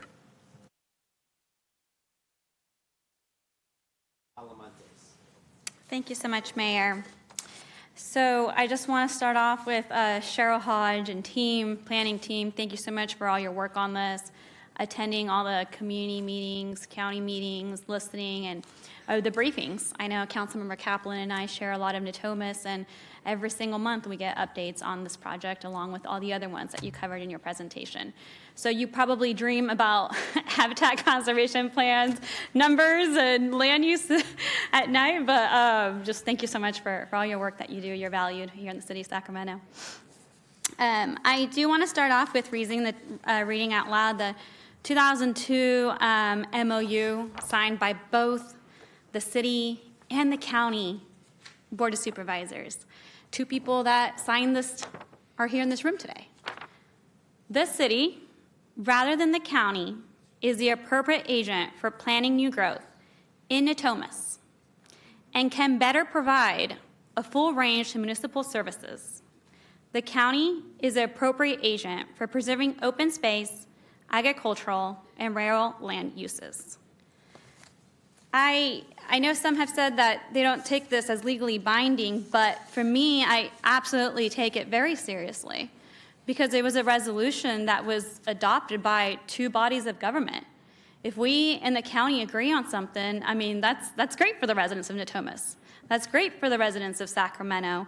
And I absolutely take this MOU to heart as a council member representing our beautiful community. So while we all want smart, coordinated growth, this proposal does pose serious risks to our city's environment, infrastructure, and residents, not just in Natomas, but across the entire Sacramento region. First, I'll start off with our habitat conservation complex. This project directly conflicts with the Natomas Basin Habitat Conservation Plan, the agreement that's guided our region for decades and will continue to hopefully guide our region for decades. It pushes deep into the 1 mile Swainson's Hawk Zone, cutting the protective buffer from a full mile to as little as 700 feet. It would remove over 1,500 acres of farmland that could otherwise serve as mitigation habitat. As many have said during public comment, you can't just move one area to another area and expect it to be okay. Most importantly, it exceeds the Natomas Basin's HCP's 17,500 acre development cap. putting the entire regional conservation strategy at risk. So Cheryl Hodge, can you please go over our conflict and viability? I know on page 36, it states that we're in direct conflict with the conservation strategy. Who would we be in direct would be in like direct violation of?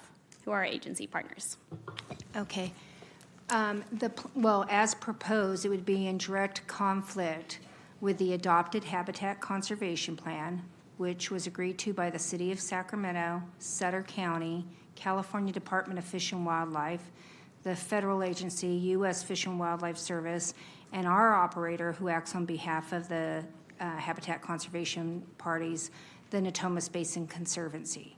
So there is very significant requirements that have to be met to be able to, quite honestly, finish the development that has already been authorized to the city in Sutter County and Metro Air Park, which require all mitigation to be in basin. So if there is a point in the future where mitigation could be very difficult to acquire, it may put the city at risk at not issuing future grading building permits for the development we've planned, and that was to be mitigated in the basin. The other conflict, of course, is what we've talked about earlier, is the 1 mile Swainson's Hawk Zone. The Upper West Side project encroaches in that zone. That 1 mile buffer is actually specifically not only called out in the Habitat Conservation Plan, just want to make sure, because there's a lot of documents involved in all this. It's called out in the city's incidental take permits that authorize the development that's occurring in the city limits right now. So we're supposed to adhere to protecting a zone, which we've done a really good job doing, but part of our dilemma right now is a good portion of that zone that we've been basically protecting for over 20 years is outside of our jurisdiction. It's outside the city limits, but our permits issued outright call that we will protect that Swainson's Hawk Zone, and has very specific, the permits do mitigation, requirements as well. Thank you so much, Cheryl. And there's a lot of concerns in this proposal, but that alone, we as a city of Sacramento have a legal obligation, and that's something to take very seriously. It's the reason why we were able to build out Natomas the way that we did, because of all the agreements that are in place now. It's why we're a community. So, secondly, transportation. The plan depends on so-called fair share funding for road widenings inside our city limits, but there's no guarantee those projects will be fully funded or built on time. The traffic study shows that 90% of new trips at the I-80 West El Camino interchange will come from this project alone, yet the county hasn't ensured the improvements will happen when they're needed. You can't build a bunch of housing and not have a way of people getting in and out safely, especially with that fire on the Garden Highway and the increased traffic and the lack of funding that we actually have for infrastructure projects here at the City of Sacramento. Some of these widenings also run counter to our city's climate goals, which prioritize reducing lanes and lowering vehicles' miles traveled. And there's no clear process for ongoing transportation coordinating with the city. As mentioned in many of the public comments, you can't really widen Garden Highway right now. We have Reach A that just started construction, and our restaurants right now are trying to hurt, and we're trying to find detours for it. And then West El Camino, I'm not sure if you can widen it either. So transportation is really, really, really important to me. And third, lack of services and infrastructure. The county assumes the city will provide water to this project. There is no agreement for that. I know Councilmember Kaplan is the water expert for our Natomas area, so she'll highlight that a little bit more. But our policy is clear. Annexation or a formal service agreement must come first. There's no comprehensive plan for police or fire protection. As mentioned in the plan, we have one fire station, Station 43, and it's our one station for all that entire area of Natomas. And again, fire stations have gotten increasingly expensive, and it's important to finance these and have them ready to go before residents move in. This would be a county island, surrounded by the city, but far from county service hubs. The park plan meets only the bare requirement of 3 acres per 1,000 residents, and well below our 5-acre standard. And much of that space is not usable for active recreation. Without proper funding, this project will place additional strain on our services without providing the revenue to support them. That means that the entire city of Sacramento region will feel the impacts of development. So this is not just about land use, it's about protecting our environment, safeguarding our infrastructure, and ensuring that growth pays its way. Otherwise, it's going to be on us, the taxpayers, to be able to finance the roads, the infrastructure, and the development, and everything that comes with it. So I'm not against any future development in this area, but I do urge my council colleagues to stand united in opposition to this Upper West Side project as it is in its current form. And I've been asked several times in the media and by residents here in this room, will this letter have an impact on the Board of Supervisors? I hope so. I really, truly hope so. And so with that being said, I'd like to pass a motion authorizing the mayor to execute and deliver a letter of opposition to the Upper West Side specific plan and giving city staff authority to work with county staff to address the city council concerns and the neighbors' concerns of our Natomas Basin Habitat Conservation Plan, land use, transportation, fiscal collaboration services, and water supply. Please, let's give the residents an opportunity to be heard and do better for our Natomas community and our Sacramento region. I'll second that.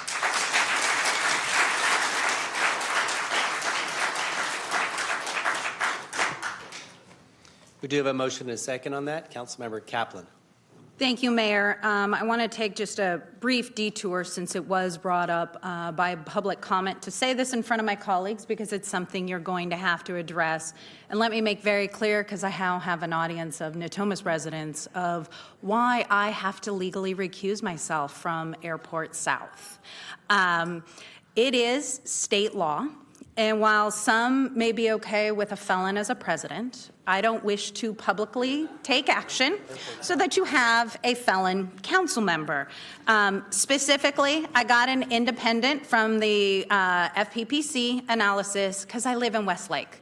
And so when on Garden Highway you talk about walking out, I walk out of my house into the county area by Paso Verde and I see all of these species. But what that means is I live within 1,000 feet of Airport South. And state law, specifically section 87-100, says that I am legally required to recuse myself, where they say I might have an influence on a financial decision. And that financial decision, they determine, is the residence of my house and be it the increase or decrease in the value of my house. And so that's why I do want to publicly thank our vice mayor came out last week and had a meeting with the residences so that they could have their voice heard, as I am legally required to recuse myself. Not an option. I wish I could vote on it. I can't. I can't say anything, and nor am I allowed to say anything to my fellow colleagues about how I may feel. So I just wanted to make that very clear on the record, because there's been those who say I can unrecuse myself. So turning to Upper West Side. Cheryl, question. How often or how long have you been meeting with the county in regards to the Upper West Side project? That's a great question. So this project was filed with the county, specifically Upper West Side, back in 2018. So we actually kicked off coordination with county staff as far back as 2018 and have had numerous meetings, over, almost 7 years, on and off throughout the entire process. The planning process with the county on this project. So, because many of us say, hey, why can't the city and county come together? And a lot of times you want elected officials to somewhat stay out of it. You guys are the experts. How have those meetings gone with county planning in regards to addressing city concerns? I think the meetings, well, let me start with saying that it's always good when county and staff meet and discuss these issues. I think where we've come to is that this county and city staff have not been able to agree to any kind of resolution on these issues. We've discussed them. An example would be the Habitat Conservation Plan. The county's taken county staff a very particular position. They're not subject to the Habitat Conservation Plan. The problem is the actions they would be taking directly impact the Habitat Conservation Plan. That's just one example. Transportation, how those improvements would even roll out, how they would be funded, where is the actual commitment to fully funding them. So that's where we're at. I think we want to continue working with the county, but we've, over the past 6 years, have not been able to resolve many of these issues. And now the project's going to the Board of Supervisors for consideration, which would include a development agreement for developing in the first phase, which is along Garden Highway and I-80. So that brings us here today, this afternoon. So I just want it to be clear, is you've been trying as staff for 6 years to address the water, the transportation, Natomas Habitat Basin Conservancy, everything else, and those issues still remain, and that's why the city submitted a letter of concern when it went to the County Planning Commission. That was 33 pages long. Yes, and I would actually point out that the letter that's in this agenda item packet, that was a very lengthy letter in October, pointed out our previous comments that still were remaining that had not been addressed at the earlier stages of the project. So I think we've been very committed to trying to work with the county staff and resolve these issues. It's just that the response that we've received has not been a resolution of those issues. Okay, thank you. That's really important to just get that background and context. So as I make my statements, and I actually look forward to my fellow council member, Roger Dickinson, who was on the County Board of Supervisors at the time the Joint Vision Plan was passed, and I was a newly elected Natomas School Board member. For those that do not know, I was elected in 2002 as a Natomas Unified School Board member and spent 20 years as a board member, which includes dealing with Upper West Side since it first came to the county because of the impact needed and the mitigation for our schools. Because of Natomas, I actually, as my day job as an attorney, represent school districts, architects, and developers in Southern California in and around development and mitigation. So this is something I do for a living, and I might know a thing or two about. Still learning. As an aside, I want everybody to know I've been in contact with our fire captain and PIO. The fire is contained. It was 220 acres, and it happened in the protected area of farmland. So it made it easy that they were able to control and get access to it. Just imagine if this comes to fruition, the fire that happened in LA and Malibu, I'd say jump in the river because nobody's getting out. So I want to address my concerns on this, that we need to talk to the county, because let me preface it this way. I'm not opposed to any development, because if you look at the protected area for the Swainson Hawk, Mr. Ramos came up.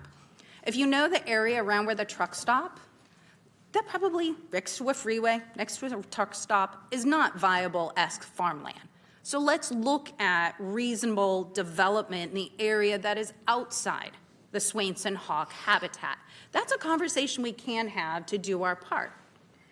So, but my concerns with what is existing and proposed now have to deal with water, sewer, flood control, schools, and our infrastructure. So I want to address those. I serve on a majority of the water boards for the city of Sacramento. Our general plan requires and very clearly states, implementing the Natomas Joint Vision, that growth in the Natomas Basin requires annexation prior to receiving city services.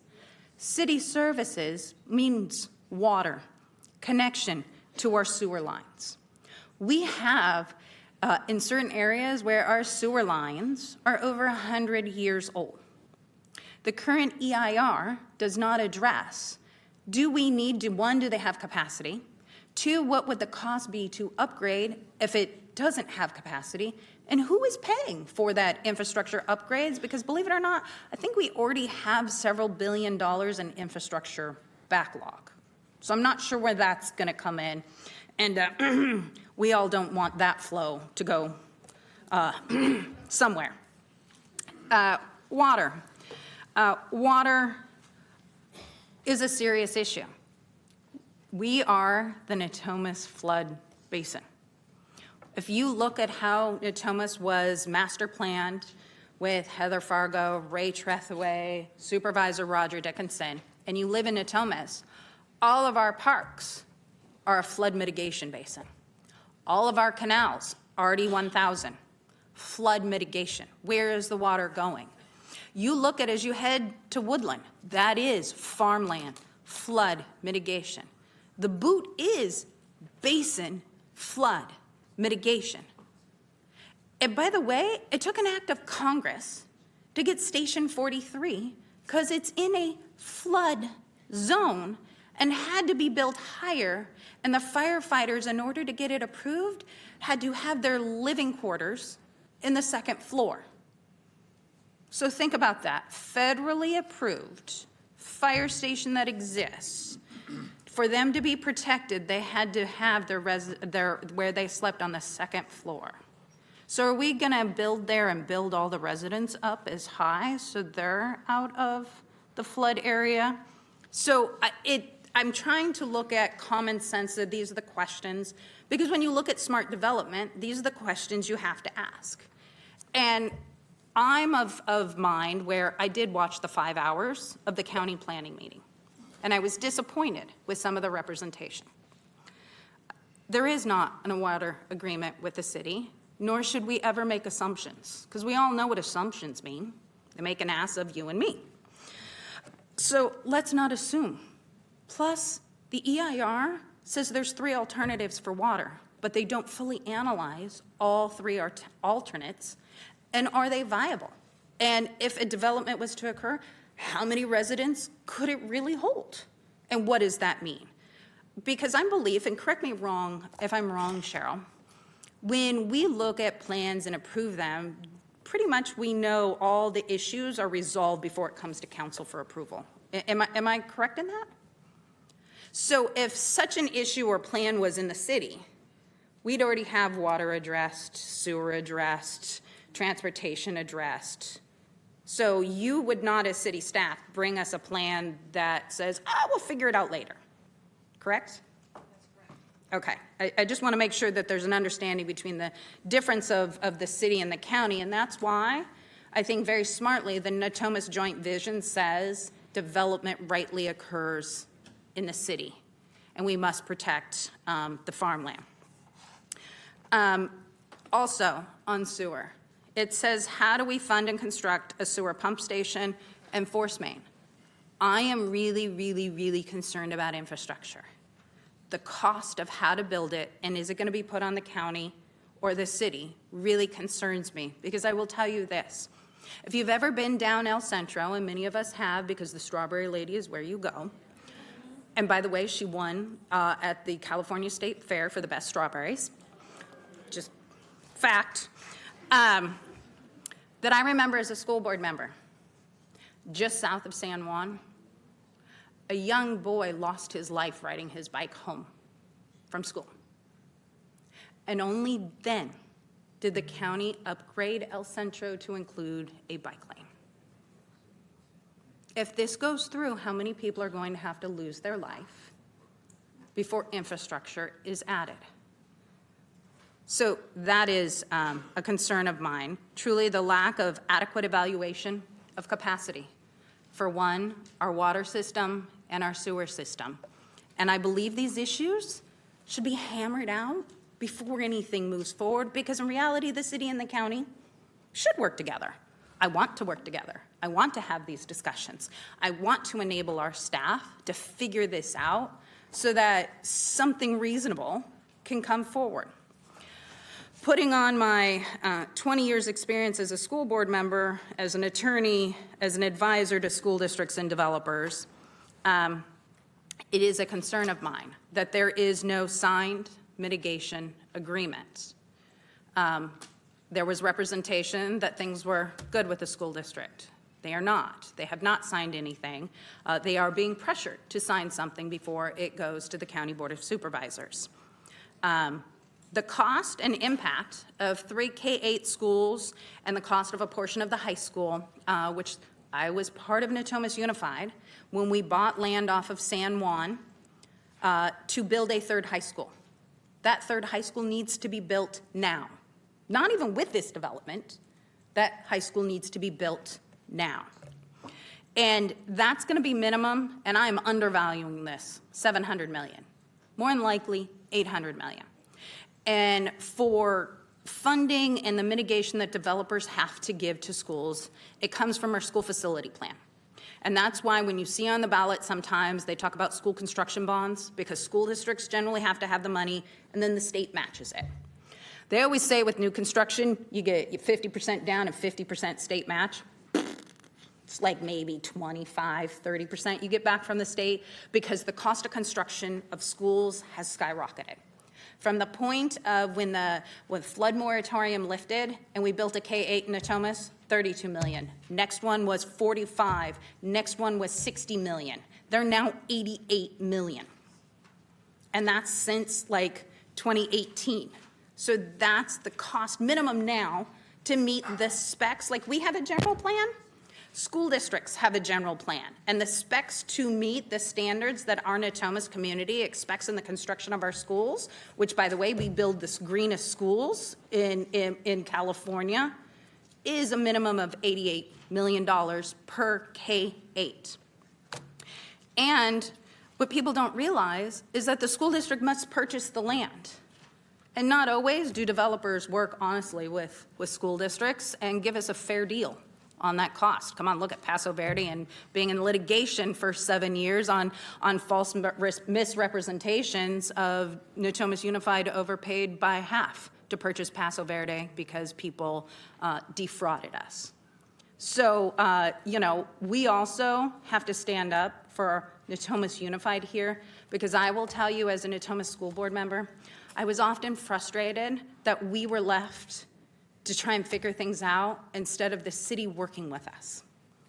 When we had to go to a grand jury to get the city to actually fund and build infrastructure next to Intercom High School that the city said is your responsibility, and the grand jury came back and said, oh no, city, your responsibility. I don't want to put that on the school district and those who have now come, behind me. We have got to work together and figure that out, and that requires, before moving forward, there has got to be some sort of mitigation agreement that is signed between the school district and the developer. Infrastructure, I want to highlight, I agree with my vice mayor. Natomas, we love our parks. By the way, the city and the county policy is 5 acres per 100,000. This development only has 3 acres per 100,000. I'd like consistency when we work that out. Fire, I'll say it again. If we do not have another fire station, because by the way, Station 43 is, we cover the Amazon territory. The west side, I've lived on the west side since 2005. Half the time Station 43 is not around for us because they're up at Amazon in the warehouses. We're in the process of building another fire station up there, but that's really expensive, and we'll need another one in Upper West Side to even be able to get to the fires to address it, because I gotta tell you, it's gonna be worse than LA and Malibu, because you better just jump in the river. There is no ingress, egress. Police, we need to build a substation out there. I'm very concerned. We are already over 100 officers down. Natomas likes our public safety. They demand our public safety.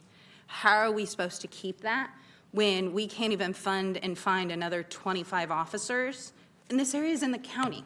Because do you really expect the sheriff's office to come to this area where it's not surrounded by any other county? Because by the way, Paso Verde School is in the county. Sheriff doesn't respond to issues at Paso Verde. Thank God we have an agreement with the city of Sacramento and school resource officers that we can get the city out there. But if we didn't have that, county wouldn't respond. We wouldn't get them out there. So why are we moving forward with this when it's ass backwards? It doesn't make sense. Like, let's figure out those issues. In the joint vision, it talks about airport protection. We must protect the airport, and it specifically says, do not build in areas which will increase the complaints from residences complaining about the airport. I live in Westlake. We already complain about the airport. Do you really think Upper West Side is not going to complain? Gardner Highway. I serve on SAFECA, the Flood Protection Board.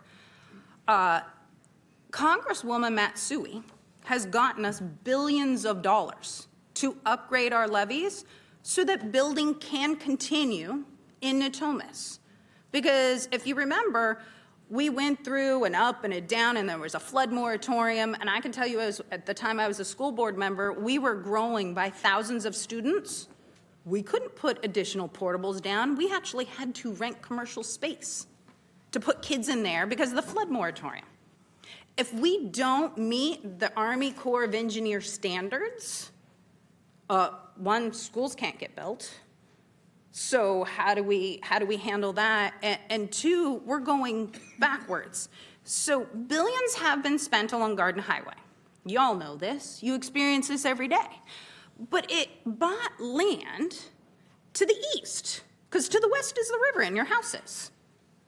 And it purchased that all from the farmlands, hundreds of millions of dollars that is required for levee protection, which, by the way, hundreds of trees were taken down against us, which also took out some Swainson hawk nests that we know were already there. Do you really think the Army Corps of Engineers is now going to say, you can expand Garden Highway to 36 feet, which would take the protection of the area that we just spent hundreds of millions of taxpayer dollars to purchase for levee mitigation? So in actuality, I don't understand how we can actually expand Garden Highway, because the Army Corps of Engineers would have to approve this, and they just made us at Safeco. We have to pay a lot of money to mitigate and purchase land and make it safe. So that doesn't make sense for me. And I will also highlight, when you do development and smart development, you actually upgrade the infrastructure first before development comes in. You don't do vehicle mile travel, you don't have a trigger, you don't say maybe, because that's a great excuse. Then say, oh, the trigger wasn't met, I don't have to do that. And then we have to end up in litigation. That's just not smart growth, that's just not smart planning. And then also, we as a city don't have a choice on this, because we were so proud of our 2040 general plan. And there are several points in our general plan that this development conflicts with. On the land use plan 1.4 requires city services for any growth. So annexation has to occur first before you get city services. We all approved that unanimously and applauded ourselves on a progressive city plan. Well, we'd be violating our own general plan if we do not say, we oppose this as written and have concerns. And land use plan 1.11, we must coordinate. It says city and county to coordinate to protect farmland. We'd actually be violating what we approved if we don't protect the farmland in the Natomas Basin. And I'll always go back to, I don't oppose development. I think there's a perfect map that says where development can occur outside Swainson Hawk. I'm ready to have those discussions. I hope my council member, vice mayor in Natomas, we can have those smart development conversations. But right now, I really just hope that the county comes to us and we start having a conversation to work out these issues, because this just is not who we are and what we promised and what we presented to Natomas and what was promised. Also, if we're changing direction, you guys all deserve to have us stand up here and say why we're changing direction and why we disagree with what was put in place 20 plus years ago. So for that is why I second it. Thank you.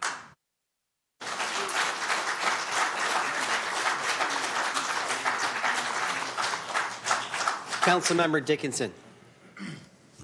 Thank you, Mayor.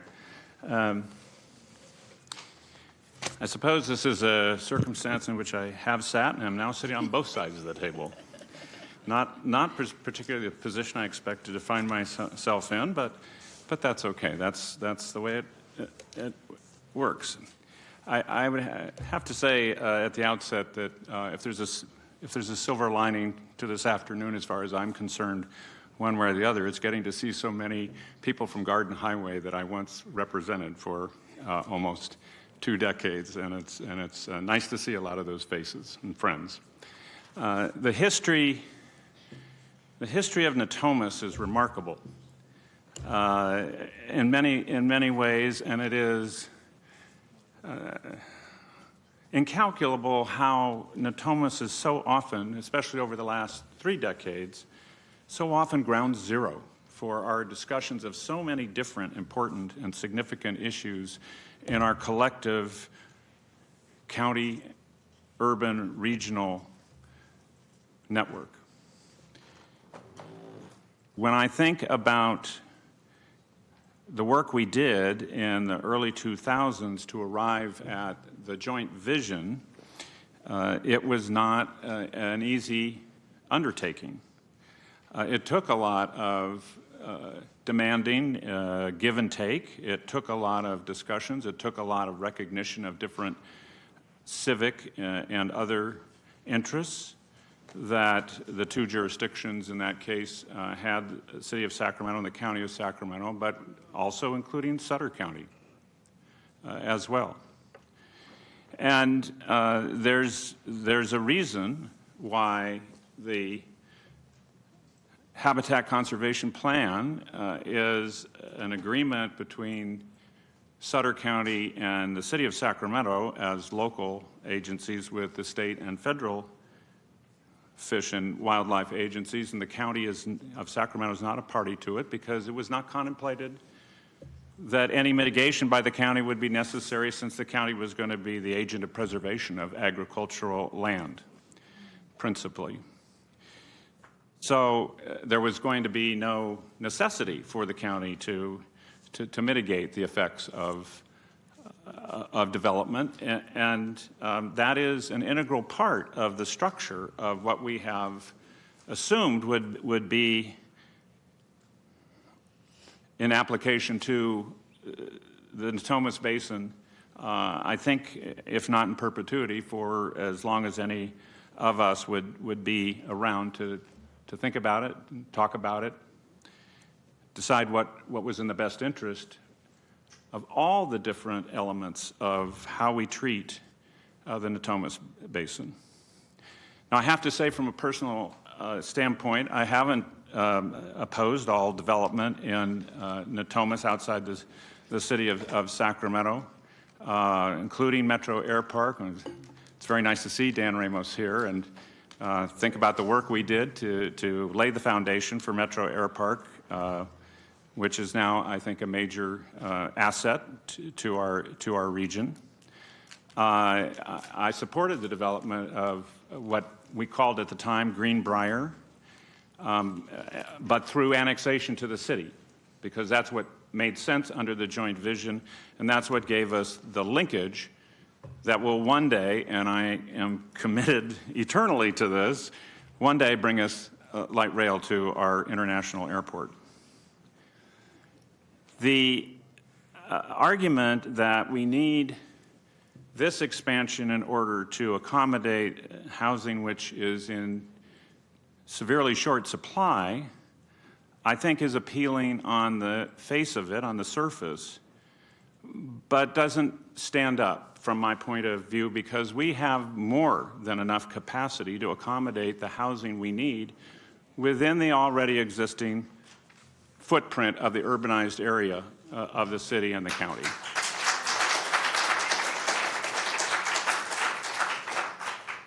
And that is not a new phenomena. That's been true for the last 3 decades, as a matter of fact.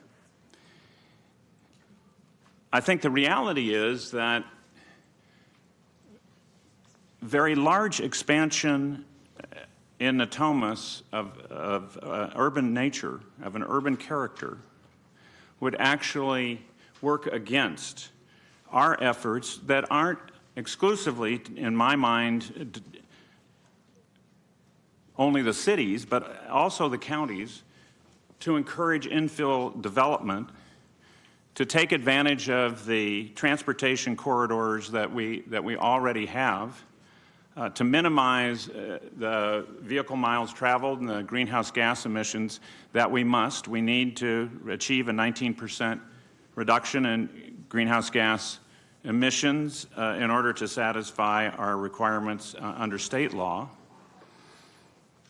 So we can't just think about, as it appears to me, the county staff's response to the city staff's concerns, that this project would be somehow integrated well with what happens in the city portion of Natomas. That is not the universe here. The universe is the entirety, ultimately not just actually of our county, but of our region.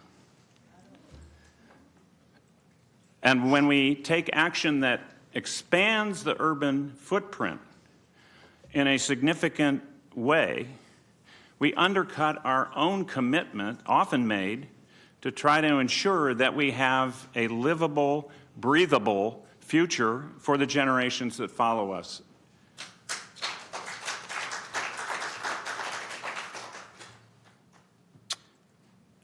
That also leads to my concern about what this particular project would mean for meeting our sustainable community strategies, commitments, and our blueprint that we have adopted locally, and we were the first to adopt the blueprint here in Sacramento, in this region. We led the state, and we led to the development and enactment of SB 375 that was authored by our Senate Pro Tem and former Mayor Darrell Steinberg that expanded that concept to our entire metropolitan areas across the state. How do we align this particular proposal that we're talking about this afternoon with our requirements under our SCS? I think that is a question worth asking the SACOG staff. I don't know that they'll be in a position to respond to that, but it certainly seems to me to be a very relevant question. I too share questions about municipal services to be provided, although ultimately that's the county's issue to solve, along with, at least in terms of capital facilities, any development agents.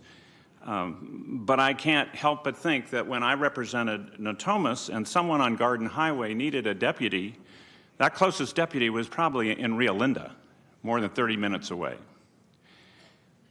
Is the county in a position where it can feasibly undertake the kinds of improvements and service levels that are represented here? That's not our question to answer, certainly not today, but it is a very relevant question, it seems to me, ultimately, to whether this makes sense moving forward as a county project, if at all. And it extends to the other municipal services mentioned by my colleague, certainly fire protection, water, sewer, and the like. I want to finish with something which is particularly also near and dear to me, mentioned by Councilmember Kaplan, and that's protecting and enhancing Sacramento International Airport.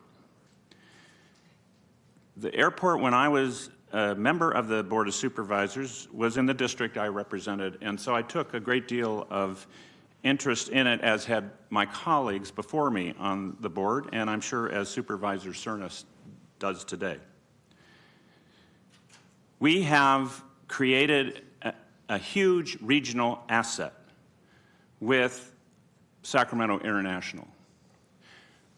We may be on the cusp of even having international service to Europe within the next year or two. We certainly have expanded the destinations that we can reach and those who can reach us. Anyone in the economic development realm will tell you what a core asset Sacramento International Airport is to our efforts to build our local economy. Anything we do that creates any kind of jeopardy for those operations works against our own self-interest. And having served on the Board of Supervisors, I know very well the noise complaints that are received by the county. So anything we do that might result in that, even though, by the way, this area is south of the current flight pattern, anything we do that might come into play in that regard doesn't make sense for us collectively. And for those who say, don't worry, the flight paths are where they are, they're not changing, there's not going to be overflights here. Flight paths change. They did. It used to be that the flight path south for most takeoffs from Sacramento International went out over the river and then turned east if that's where they were going. I know the Ardittis can speak to this, among others, quite personally. And then the FAA changed the flight patterns. That's something, by the way, we have no control over locally. So that aircraft turn now, as anyone who's flown in the last few years out of international knows, taking off to the south, going east, turns almost immediately. And of course, circles around to go north. So we are putting ourselves at risk if we take any steps that may endanger or encroach on Sacramento International, something that I think has to be a prime consideration. Now, this is ultimately the county's decision at this point in time. It is the board's decision. And I would hope that in its deliberations, the board would consider the issues that have been raised, that those working on this project would consider the concerns that have been articulated, that we could have a conversation that could lead us to an outcome that serves all our interests to the greatest degree possible. I know that just as Dan Ramos was talking about trying to do something with that acreage around the tomato patch, and we tried a number of times to look at different ways that we could come up with something that was a better fit without, I'm sad to say, success in that regard. There are options here, but we haven't gotten to that discussion yet. So I will support the motion today with the hope that we can all take a step back for a moment and reimagine what is the outcome that would serve all of us to the greatest degree and maximum extent possible. Thanks, Mayor.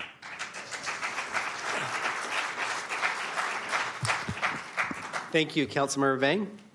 Thanks, Mayor. Just some comments and then a question to you, actually. I'll keep my comments short because I know we've been here for a while. I just first wanted to take this moment to thank all of the speakers who came today, those who turned out in support of the letter and those who came out in opposition as well.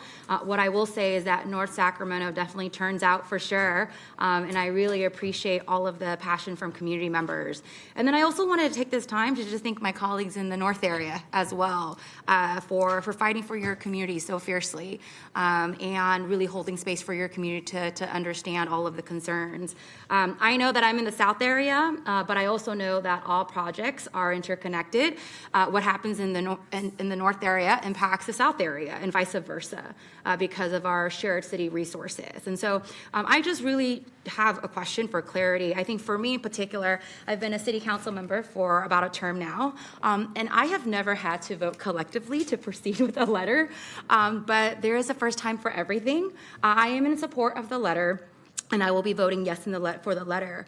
But I just had some questions in particular, especially after staff's presentation and meeting with community members about some of the unresolved issues from water to shared city services to wildlife preservation. And it was noted in the presentation that the next public hearing on this item with the county is on August 20th.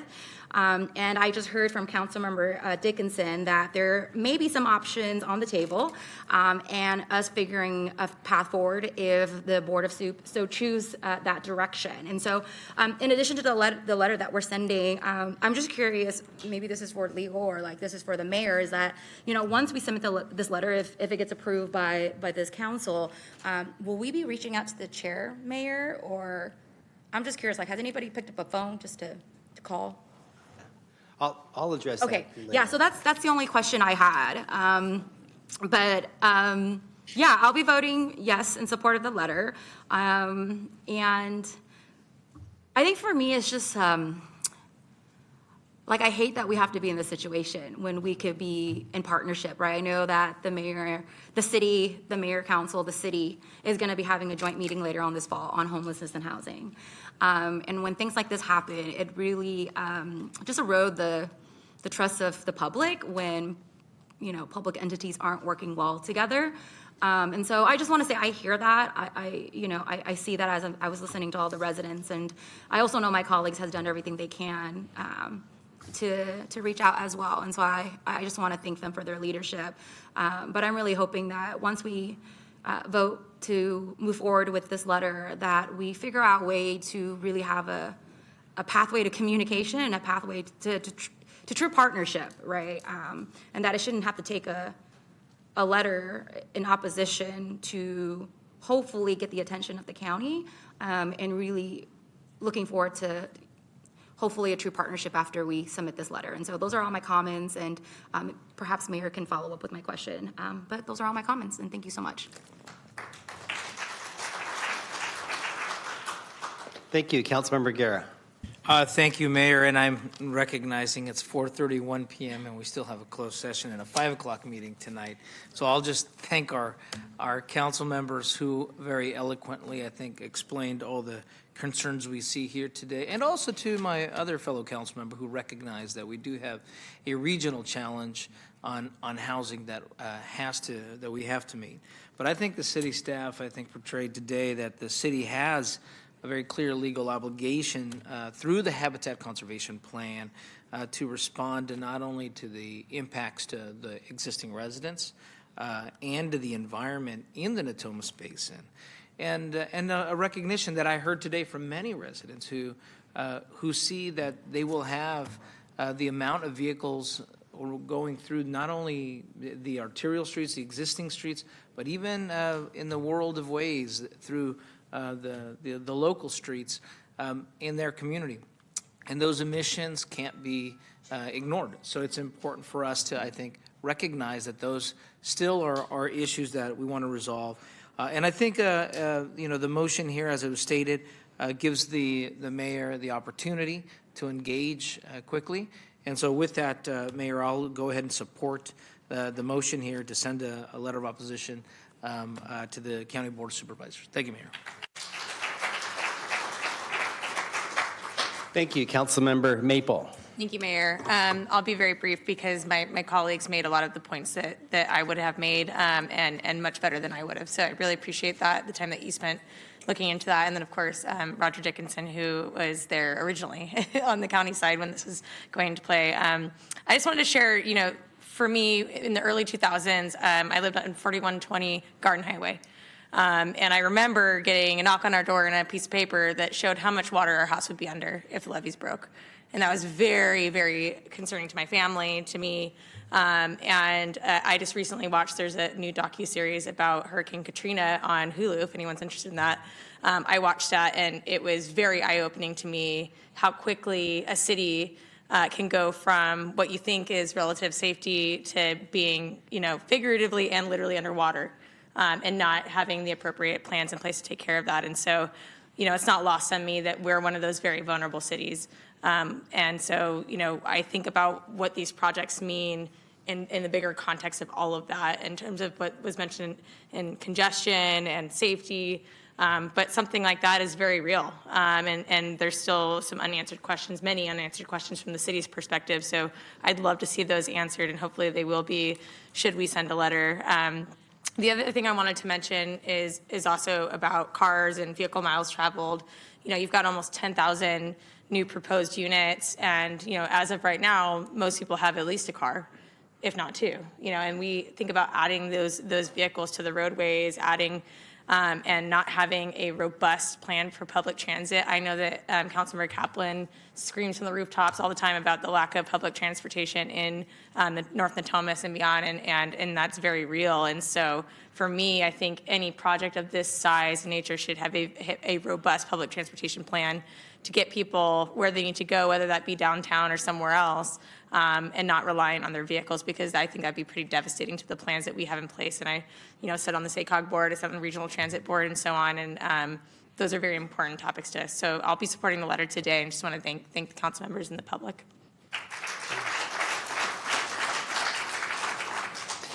Thank you. I'll try to wrap it up here. And there is a motion, a second. And just to clarify, there was a confusion that you said you're recusing yourself not from this item, but from another issue that's somewhere up in the Natomas area. So you can, and you did, make a second to Vice Mayor Talamante's motion. And I support the motion as well. I just want to clarify what the motion is. I think there are some in this audience that probably would say, we want you to just oppose the project, period, nothing. And there's probably some in the audience who say, we want you to take no action.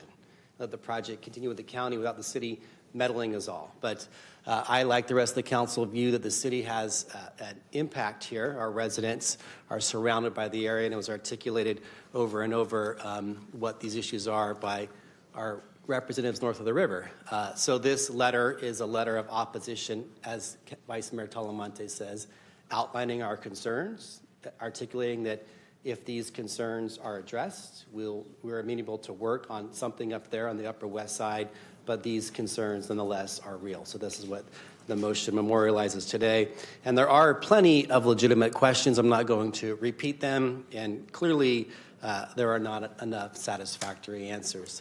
And I know the applicant wanted to take the time to articulate where some of our issues are lacking. We don't have time for that today, but this is not the final court to decide this, and so there will be plenty of opportunity. I just wanted to talk about one issue. I know we're running short on time.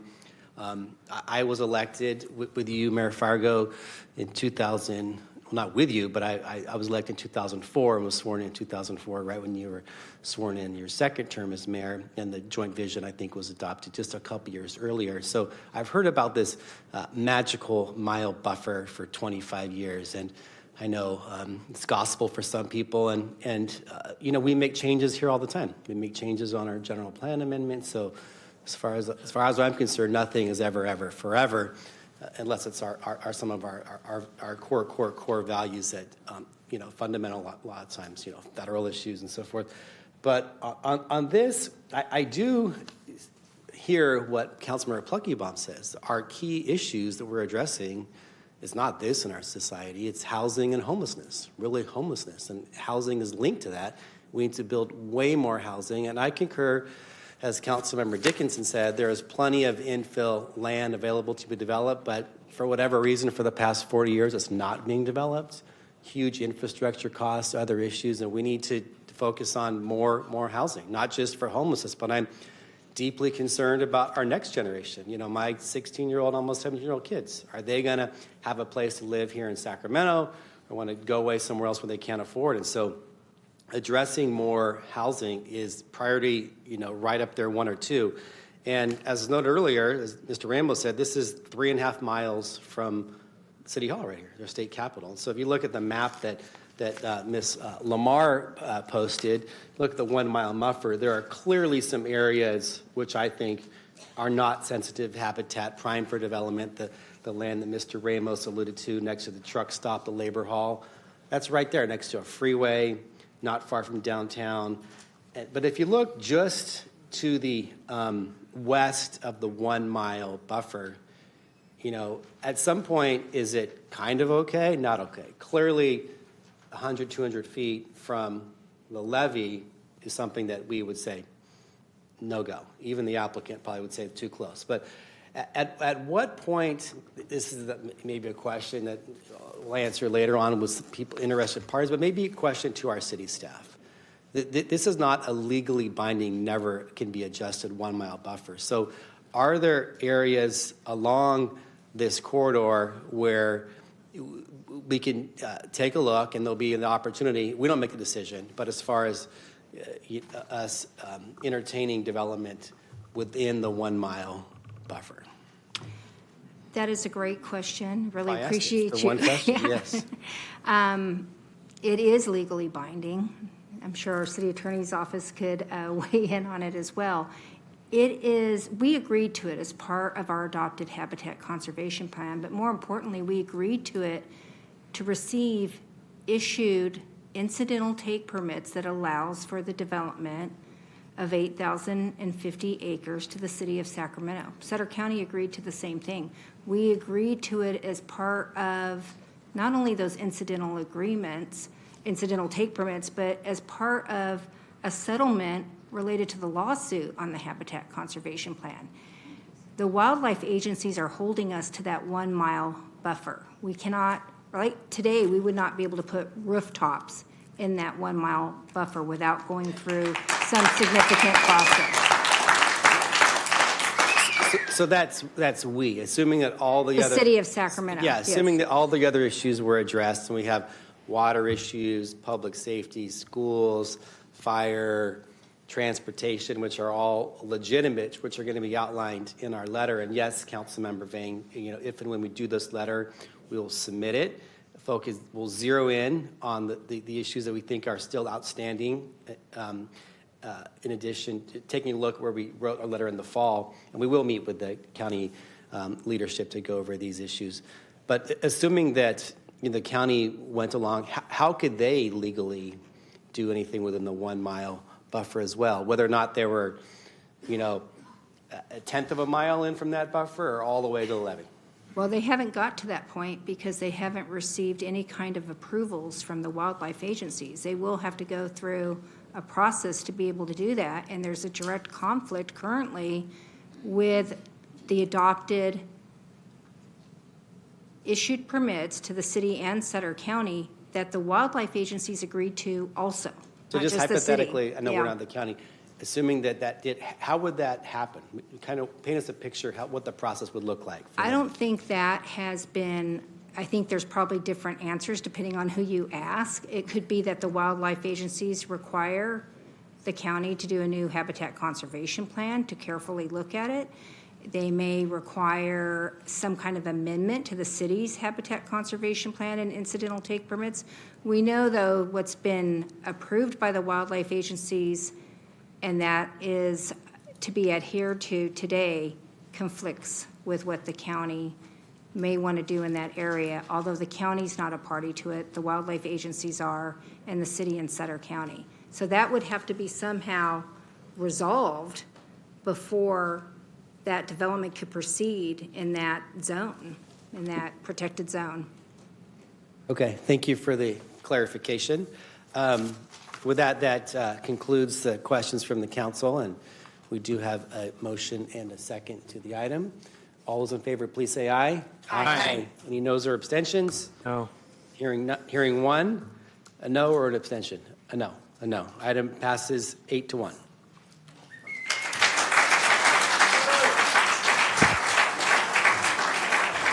Mayor, we do have 3 speakers for matters not on the agenda. Okay. So this is a special meeting. Oh, no, it's not a special meeting. The housing authority. 3 speakers. Can I see them?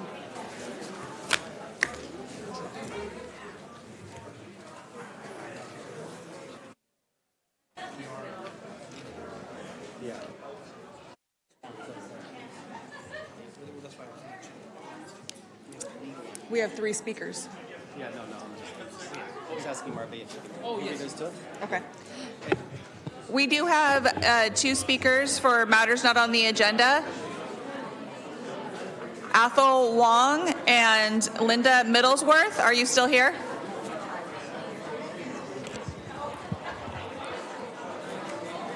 If you could please keep.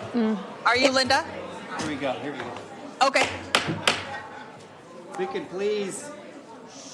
If we could please exit the chamber or keep your conversations to a minimum or no conversations, we have to continue our meeting. Please proceed. Go ahead. Minutes while everybody's talking, or can we wait until they're gone? Okay. My name is Ethel Wong. I live in Midtown. Unlike the Natomas area that you've spent the last 3 hours on, it's a very different housing arrangement, and the houses are close. I live at 1311 22nd Street. 1315 is 5 feet away, give or take. And it is, in 4 years ago, there was a fire that started in 1315. My house, because of the wind, caught fire. It was restored within 2 years. Nothing has happened at 1315. The only change in our neighborhood is that I am fearful of the danger every day because homeless people and vandals are going in, because the tarps that have been tied on that house flop in the wind and keep me awake. And I am not the only one in the neighborhood that feels that way. That house and the lack of any progress on either restoring it or condemning it has not happened in over 4 years. I am here just to tell you that it's pretty obvious that either the owners of Amber House is the building that burned. The owners either have no intention of restoring the home, or they're incompetent, or they have lack of funds, or an unmanageable legal hindrance. And while there have been several responses from this group and other city staff members, as well as from the police department, the city has only been monitoring a non-existent progress on a 4-year problem. And it needs to be decided. Thank you for your comment. Your time is complete. Linda? Yes. Mr. Pluckybaum? City staff's aware of the issue and will be following up. Yeah, I believe that.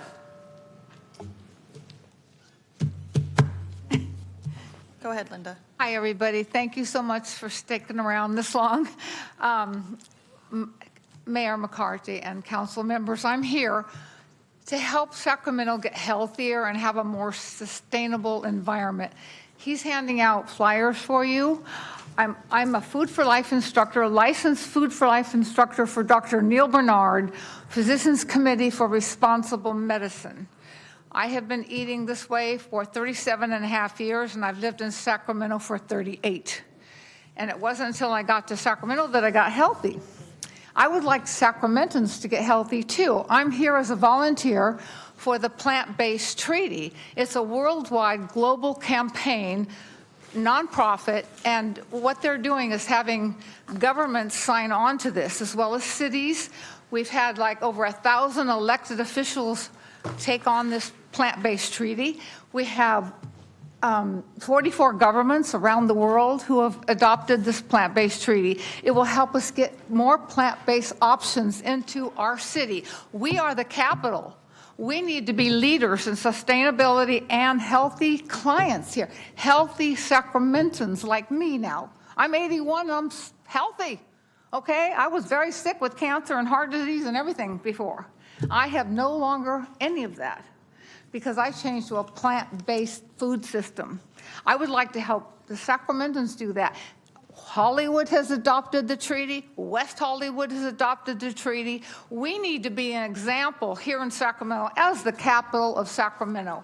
So we really need to help put these campaigns together so that we can provide outreach to the community and have them know how to make healthy plant-based food.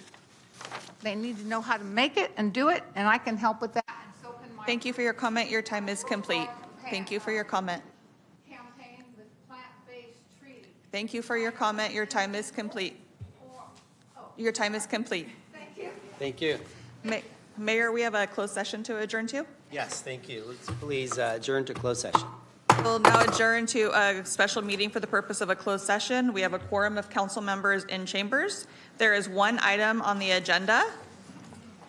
The item is conference with legal counsel for anticipated litigation, Government Code 54956.9, Section D4, one potential case. We have no speakers on this item on the closed session agenda. Mayor, you may adjourn. It's 4:49.